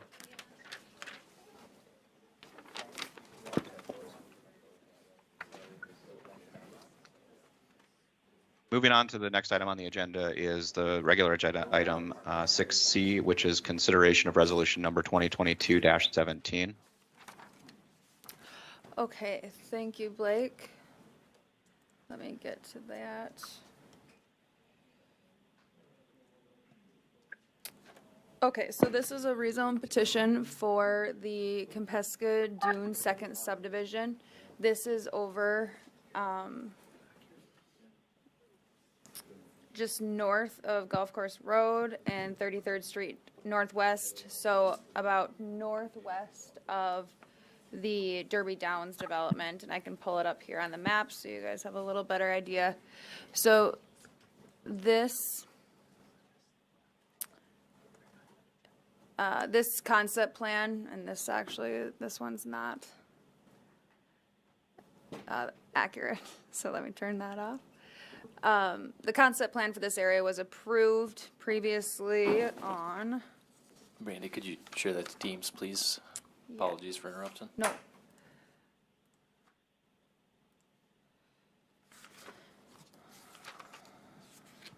Okay. So the concept plan for this area shows what the petition for rezone is proposing. If I can get that. So these areas, this is the concept plan area. Currently, what I'm pointing out here, these areas are already platted. And then this area is zoned R1 single family today, and they are proposing to rezone it to R2 single family attached residential. And just to point out, in the concept plan for Compescu Dunes, these areas, and I can pull that up here once when we start discussion, these areas were actually shown to be R3 multifamily residential, but they're, the developer is proposing to just, to leave them as R2, which is more restrictive than the R3 district. So with that, I will open it up for any questions. Brandy, what did you say the lots adjacent,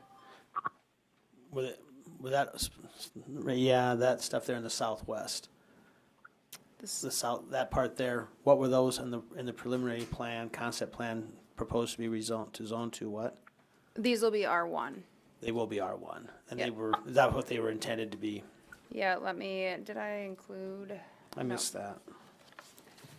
Hey, Brandy, where's that holding pond at? What lot is that? That is, so the detention pond for the subdivision is in this location. The rezoning will be in this location that I'm Isn't pointing there out some water or something right there? Right where your cursor is?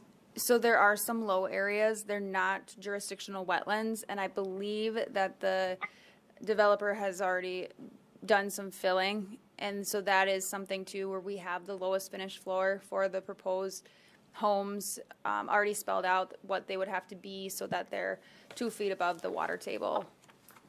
Okay, Their lowest now finished in floor. that holding pond, wasn't there water in there most of the summer? It never did drain.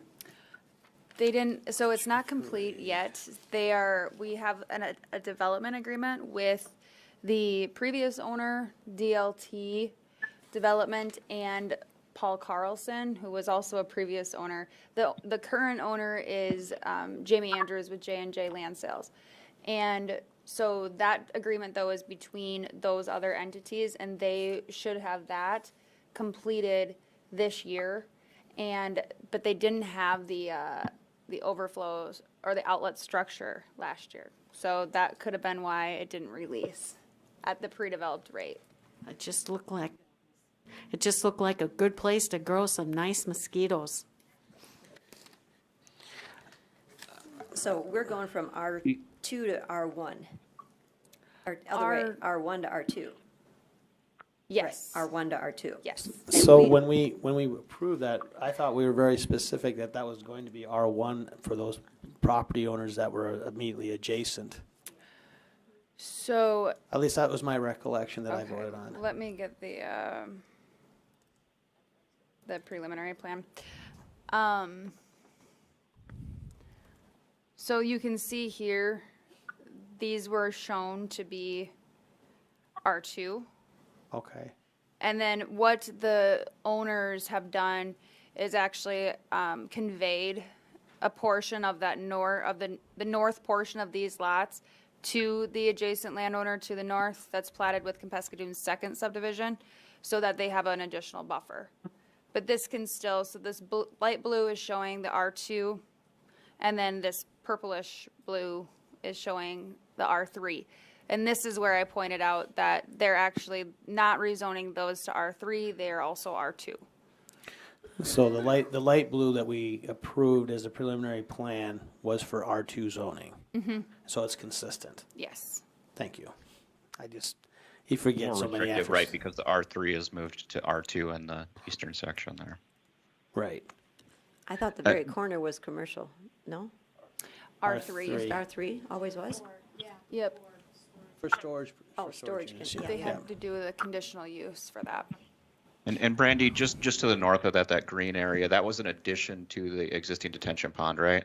Yep. So when they came in and preliminary plan this area, they had to assess what the current hydraulic analysis was for that pond, and then they needed additional space and capacity for the development. So that will be and that is all part of the development agreement for that detention pond that's currently being constructed and should be finalized and turned over for the warranty period this year. So 11th hasn't gone in yet, right? Right. So we aren't going to have anybody coming and yelling at us, right? So No, I just, for some reason, I thought R1 was we had talked about, but it was R2, and so it comports with what the plan was that we've already approved, so this should be a perfunctory matter then. yes, and then the plat and development agreement will come again, same thing like we discussed with Willow Creek Village, 5th edition. That will come forward for the infrastructure requirements for this next phase, and that the zoning will match the lot line boundaries. I just think all these covenants need to say, and things are subject to change.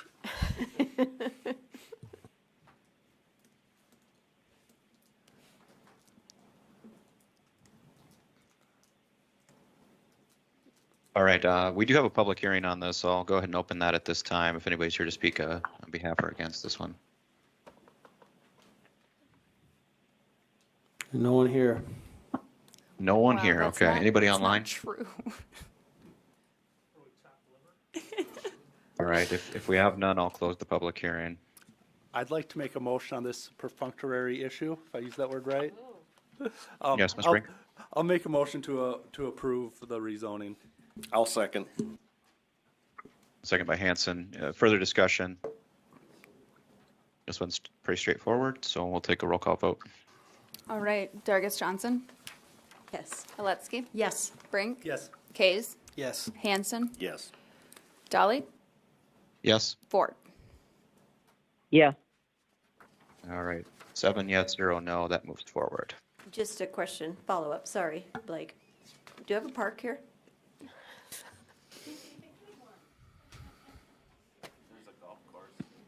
Yeah, that was thank you for that. This was developed with the golf course in mind, so that's.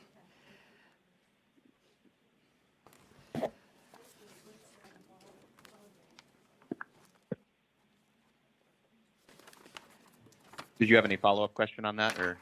Was that No, I'm good, satisfactory? thank you, Blake. Okay, thank you. Moving on to item 6D on the agenda, commission consideration of resolution number 2022-21. Okay, thank you, Blake. So this is yet another rezone petition for the Prairie Hills Development 2nd Edition. And let's get over to this area. It's located along Prairie Hills Avenue, and we'll get it zoomed in. So you can see they're petitioning to rezone from the current zoning designation of A1 agricultural to R1 single family residential. And so this entire parcel that I'm outlining is under the same ownership. So, but the reason why we're only allowing the rezone for this area shown on the petition is because the rest are wetlands. So there's not buildable area. So this will be platted as one lot. It does meet the minimum lot requirements for a single family residential lot. And then, but with the building, if this is rezoned and platted with the building permit, we would expect the sidewalk would be extended all the way to the corner of Compescu, being that it is under the one ownership. So with that, I'll open it up for any questions. The whole area is annexed into the city then? Yes. But we'll just keep half of the zoning would be ag due to the wetlands. Yep. So that it doesn't, so it's not developable. Right. And she'll never will be able to develop it, never be able to fill it in, never be able to do anything but just enjoy it. Yes, and unless she got the correct permits Right, from. and that has nothing to do with this request right now, anyway. Yeah. Right. I did receive a question, I guess, or maybe a concern about this. Currently, the property drains north here, and the concern was if this property builds up, would that change drainage and affect any issues? There was some questions about the current storm sewer sizes that the road has and can handle, and so that was the concern that was brought to me. I don't know. Heath, do you want to speak to that, or are you good with? I apologize, I'm not sure I was tracking completely what the question is. Oh, yeah, sorry. The concern was that currently the water drains north, and if this lot is allowed to be built and built up, would that change some of that drainage from that property going south and then drain it onto the road? And is there storm sewer that's there that can handle that, or will that be an issue? I guess as far as what we have before us today with a rezone and an exhibit of a plat, I don't have the answer to that in front of me, Commissioner Brink. What we would do, though, through the permitting process requires a grading plan for any residential building permit, and we would review that with our building official and our assistant city engineer to assure that the drainage that did exist from, to, or through this lot, that those conveyances would be maintained in some capacity or another. The storm sewer that we have in that area from a conveyance standpoint, is that in line with our standards for this type of neighborhood?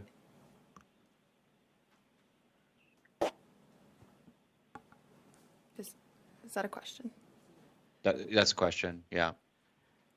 Is there even Is a this storm sewer standard out storm there? sewer? I wouldn't know without looking at our storm sewer map what exactly we have for storm sewer in these locations. I could try to pull it up here quickly. Unless you already have it there, Brandy. Yep, and so I got sanitary sewer, I just have to turn on. Because, yeah, we do, it's not showing, but it appears that there are inlets in this area.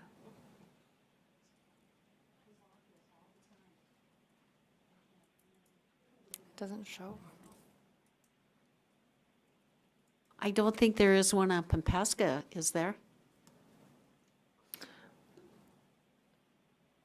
No. There's no curb and gutter on Compescu, but there is curb and gutter on Prairie Hills Avenue.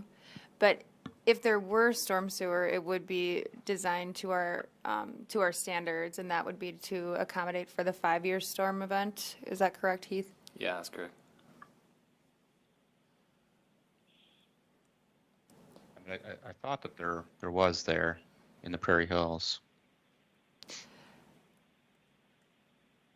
And I'm so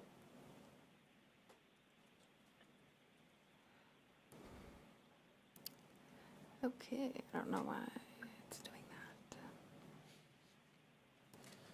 that. Given the nature of this this area, what I'm assuming is happening is that when this roadway was built, Prairie Hills Avenue, the storm sewer is probably a little bit unique. You can see that that on that screenshot right there, Brandy, where those two inlets are. If you go north a little ways, you can see where the pipe outlet's right there. No, not that quite that far. There you go. So there's probably minimal storm sewer in this roadway, but just in the low points, they put some inlets in to allow the water to drain from the roadway. So it might not be as conventional or as extensive as what a typical street in other parts of town would have for storm sewer because of the low-lying areas, is my assumption. And that outlet is where this property is. So is that outlet still going to be an outlet, I guess, is the question that I received. Yeah, we would definitely have to have the owner accommodate in their design and grading of their lot, would have to accommodate that discharge from that pipe, that stormwater pipe. Thank you. And that may look like some kind of modification to that pipe. It may be shortened, it may be redirected, another direction with a box or a bend in the pipe. Those kind of things we would look at through the grading and the development of that lot. And then that could be shown, and we would show that as an easement on the plat. Correct. Yeah, we would definitely want to preserve that conveyance of that stormwater through a drainage easement.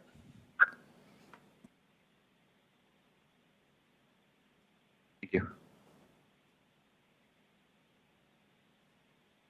But then again, that's something that's subsequent to this decision. Correct. Yes. Right. I don't believe I opened the public hearing. I'll go ahead and do so at this time if anybody's here to speak on behalf or against. Doesn't Have anybody appear online? There's a lot of people here, all If beautiful, but they're not here to talk. There's none. I'll close the public hearing. Motion to approve. I'll second that. Motion by Case, second by Oletsky. Any additional discussion on this before we take a vote? All right, take a roll call. All right. Ford, Yes. Dolly, Yes. Hanson, Yes. Kays, Yep. Brink, Yes. Oletsky, Yes. Dargis Johnson. Yes. 7 yes, 0 no. That motion passes. Moving on to the next item on the agenda is 6E is the commission consideration of resolution number 2022-19. Okay, thank you, Blake. Let me get this pulled up here. All right, so this is for adopting the boundaries and approving the project plan for tax increment district number 19. This is generally located along Willow Creek Drive, west of 26th Street Southeast and south of US Highway 212. As you can see in this boundary map, this is the area where TIF 19 is being proposed. So this is through WDC is making this request on behalf of Willow Creek Development Incorporated and Glacial Lakes Capital. Don Endress is the owner of those two entities, or the president, and will remain the owner of these properties within this district. The proposed district is for upscale housing, retail, and professional offices, and is proposed to be, all of these improvements are proposed to be done within 4 years. And a primary objective of TIF 19 is to support and market commercial, retail, and housing development in an area of Watertown that has not seen much development until recently with Aldi and Holiday Inn Express moving into that area along Willow Creek Drive. Once completed, the development is expected to create new businesses, homes, jobs, and a park area and provide site improvements, which in turn are expected to enhance Watertown's ability to encourage future growth. And then just to point out that, so some of the total TIF eligible costs are around 2.5 million. The estimated tax increment revenue is 8.3 million. And the property payout is calculated to be 20 years. Another thing to note that is important as far as this TIF and where it's located in relation to an existing TIF, it's TIF 5. If you guys remember, that was the city's TIF that we did when Willow Creek Drive was constructed. And so that has, the life of that TIF has 8 years still. And we've discussed with Glacial Lakes Capital, Willow Creek Development, WDC, which Watertown Development Company, WDC for short, of allowing TIF 19 to overlap the boundaries of TIF 5 as long as it was a 50-50 split for the future development and what that increment would be. Are you allowed then to prorate the improvements both to the infrastructure and the new construction to the existing TIF at the same rate, or does that still, after 8 years, we can't apply anything to the original TIF boundary? How does that work? I'm not sure if I follow the question, but just to maybe try to phrase it in a different way, kind of what our intention is here, and the applicants can certainly speak to this as well, but there's a certain percentage of this TIF that's going to overlap the city's TIF. So what our intention is to figure out that percentage of this TIF that also overlaps the city. And for the next 8 years, any revenue that comes in that footprint will be split 50-50 between the applicant and the city. Thank you. At the end of that 8 years, 9 years, 8 years, then all revenue going forward from 2030 will then just go to the developer. And there should be enough development occurring to pick up the costs germane to this specific development. If built as it's planned, as far as I know, there's no, it's developer financed, and so there's no, if the TIF does not perform like it's intended to perform for whatever reason, there would be no loss of revenue to the city. I did just a cursory review of the plan. It talks about housing being between 200 and 300,000 in the plan itself. Currently, that has to be under 300,000 per the state law. It's referencing South Dakota Housing Development Authority. Do we want to be stipulating in as they bring these plans in, if we're going to be using TIFs for housing, that it just references that specific section? Because I didn't see that in the plan. I mean, it just says. This is Stein with the Watertown Development Company. This TIF is not an affordable housing district. It's just its purpose is for the road only. It has not going to be anything with development. So the dollars of the new houses that are going to be constructed won't be going towards the TIF. The incremental revenues from the development surrounding the road will go towards the TIF. If your question is whether housing costs are being included in, Are we using the housing increment that's granted by the 6 houses at $200,000 to $300,000? Are those going to be used towards paying off the TIF?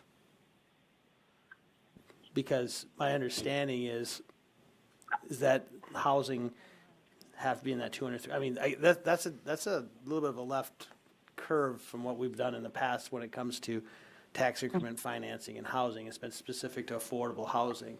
And so we're building infrastructure that affordable housing is going to benefit from. The housing in this project is going to benefit from, but it's not technically affordable housing. right, and Tracy can speak to this as well, but my understanding, this is an economic development TIF, so the pricing levels of any housing that would fall in it is not irrelevant to the TIF category. I understand that, but. That is correct. But have we, of the other tax increment financing districts that we've done where housing is being benefited by the TIF because of the cost of the infrastructure, most of that has always been related to affordable housing, or am I wrong? If I'm wrong, then I'm fine. I just don't know if we need to be pivoting without having that discussion on housing being related to tax increment financing. In a traditional residential single-family sense, yes. So for example, Prairie Haven TIF, right. Those are going to be workforce, I think is the new buzzword, but workforce housing, affordable housing. But in the sense of housing generally, I mean, every TIF that we've approved downtown had a housing component to it. Even though they were classified as economic development, they all have apartments associated with them. And I'm not against it. I just want that stipulated so that the general public knows that we've done this before. Thank you. One of the things that jumps out at me as different on this one, though, in comparison to those other ones we were just talking about downtown, right? That's redevelopment. And so when we've talked about this in the past with TIFs in general and the but for clause, right? I know, Todd, you've talked about that quite extensively. How does that apply in this situation? Because what I'm looking at here, it seems like we're talking about, bare land and prime development area. So how does the but for clause come into play here?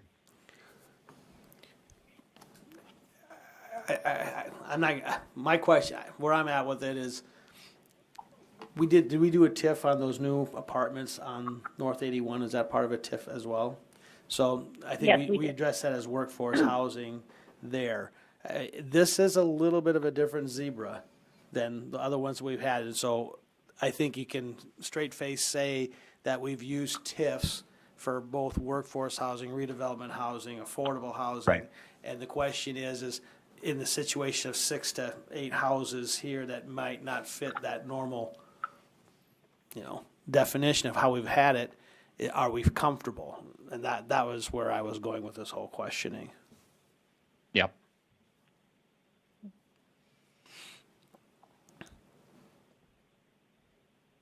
I think we kind of got off a tangent, I guess, before I even opened the public hearing, but I should do that now. Sorry. If you'd like to take us through some of this. I think you kind of cut out there. Did you say if Tracy wants to, or? Sorry, yeah, if Tracy, if you could maybe chime in here. Yeah, the focus of this TIF is, purely just for the road, for the development of that area, because absent of this TIF funding, the developer is going to have trouble developing the rest of that property. And as you can see, until the road got done on the east end of First Avenue, that development over there didn't start happening. So we do need to support this developer and get that road completed with that infrastructure. And that's how this TIF will help with that. We're primarily looking at the commercial lots then in the southeastern portion of this TIF district. Mm-hmm.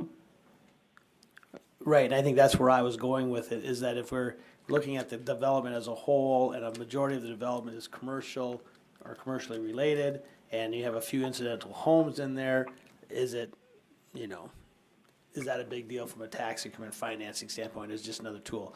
If we come in and it's like, well, yeah, it's a commercial development, but it's only 20% commercial, and the other 80% is going to be residential housing, that might be a paradigm shift for how we've approached TIF financing and housing in the city.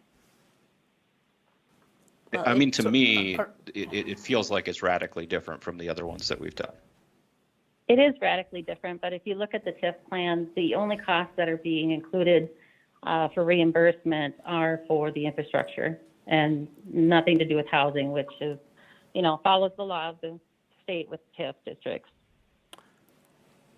I'm just struggling with land that is going to be prime commercial development land over the next 10 years in the city, and whether or not a TIF is indeed required in order to stimulate that development.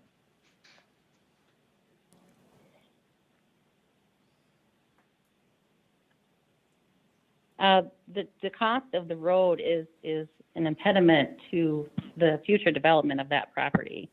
It is quite a bit of money. From what I can recall, without looking at the TIF plan, I think it's $2.5 million to complete. And I believe the developers are here in the audience, and they can verify that.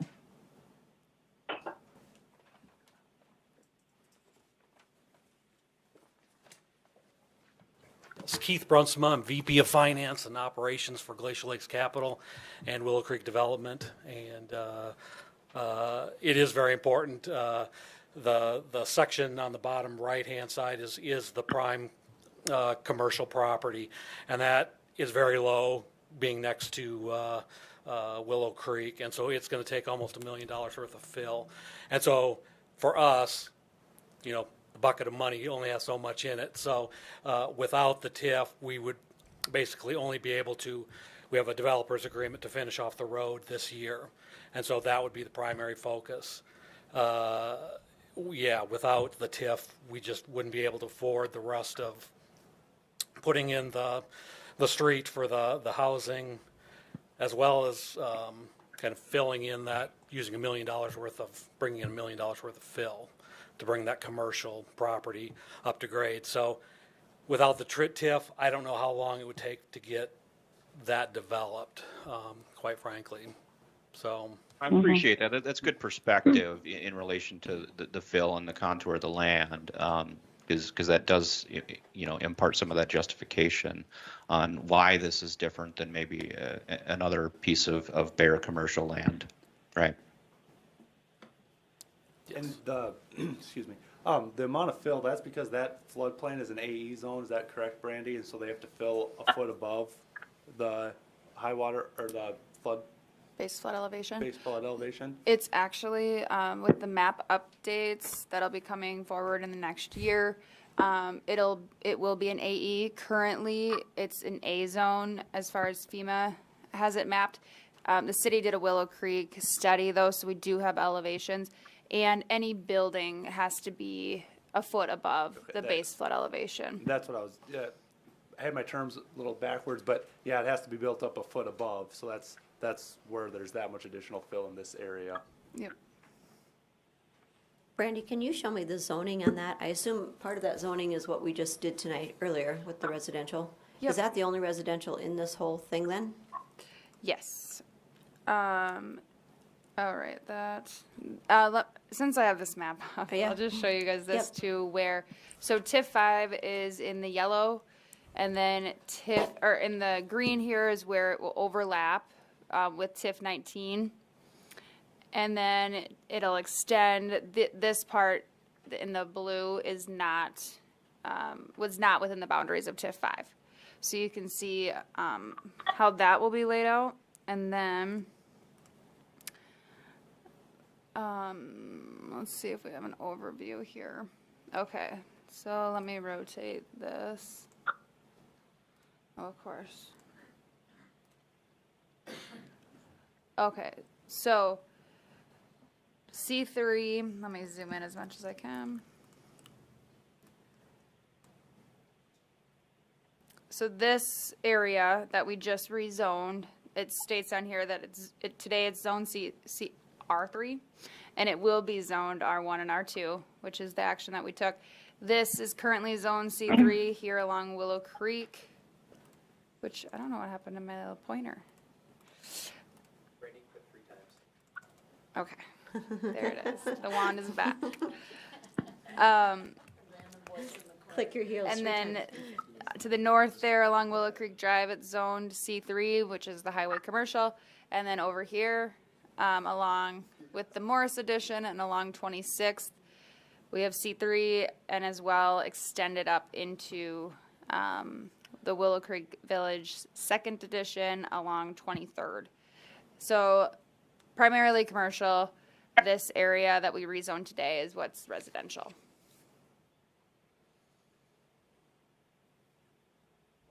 And sorry, just going back to that overlap map, what's the reasoning that TIF number 19 is not just in the blue area?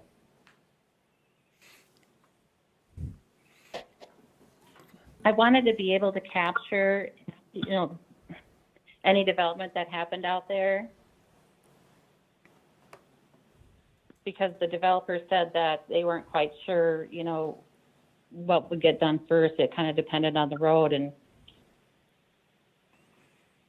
how this was going to go over, so. Also, Tracy, we're only getting the 8 years on the green area, correct? Right. But Duration also, of the existing district good. number 5. Yeah, because you're splitting those revenues 50-50 with Right. the developer. So that's going to decrease their increment. and I'd like to point out that we're foregoing the discretionary formula, where everything else inside that TIF district has taken the discretionary formula. So in effect, your payback of like 1 Willow Creek, 2 Willow Creek, Hobby Lobby, anything that was built in there most likely took the discretionary formula and it wasn't paying back, where we're foregoing that. So we would just ask, that you split it 50-50. You're just asking 20 years to pay for this is what we're what we're talking about. That's part of that's so we can cash flow it. Yep. Yep.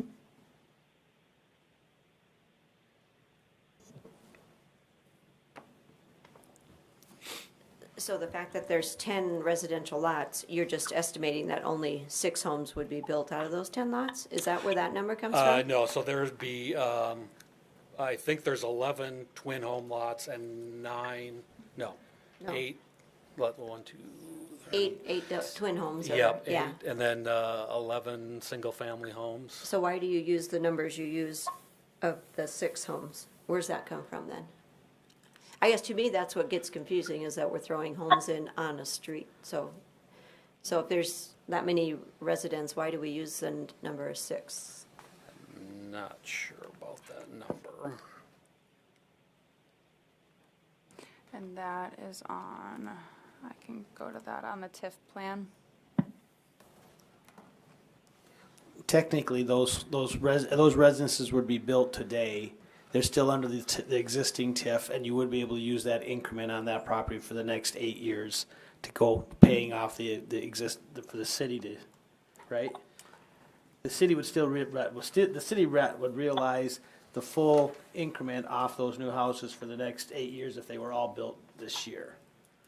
Correct. So that was, there was discussion about this split with council leadership ahead of time to make sure, because of that overlap. So this has been vetted a bit, because really you say, okay, well, anything that develops in there would benefit the city over the next 8 years, 100% if the TIF doesn't overlap. Well, flip side of that is if nothing develops in there, you get nothing. We get nothing. Nothing out of nothing is nothing. So we ended up in this 50% split of the revenue from that overlapped area for the next 8 years. Status of the existing TIF 5 as far as repayment from the city's perspective, covering everything? TIF 5 is in the red. So this would benefit the city if we can get something built in the next couple of years, so you at least get 5 or 6 years of payment towards it. Yeah, I believe there's still approximately $3 million owed on TIF 5. And that was, the road was put in, we hit the recession in the late aughts, and discretionary tax for was probably also part of the problem. Right.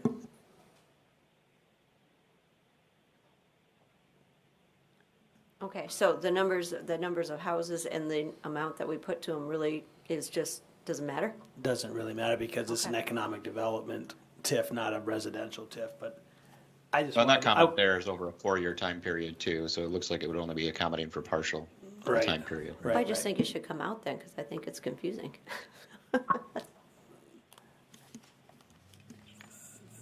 You can't even build a house for $200,000. Theoretically, they could build one big house on that lot, and it doesn't. I mean, I think whether it's 6 houses or 10 houses or 2 houses, I think the idea of the plan is just to give a general guideline that they're looking at building houses out there. Yeah, and I think when I put this, or at least put that portion of that was the incremental piece or the taxable piece, and so so that we could, the sale price probably isn't $200 to $300. But you add on the land as well, so that may be just the home. It's not the land plus the home, that on that pricing. And again, for me, it had nothing. It was just more or less. It's a little different than what we've done in the past, but I can understand why we're doing it in the fashion that we're doing it. But I just wanted to have the conversation. Okay. And we did donate parkland. I saw that. I love you.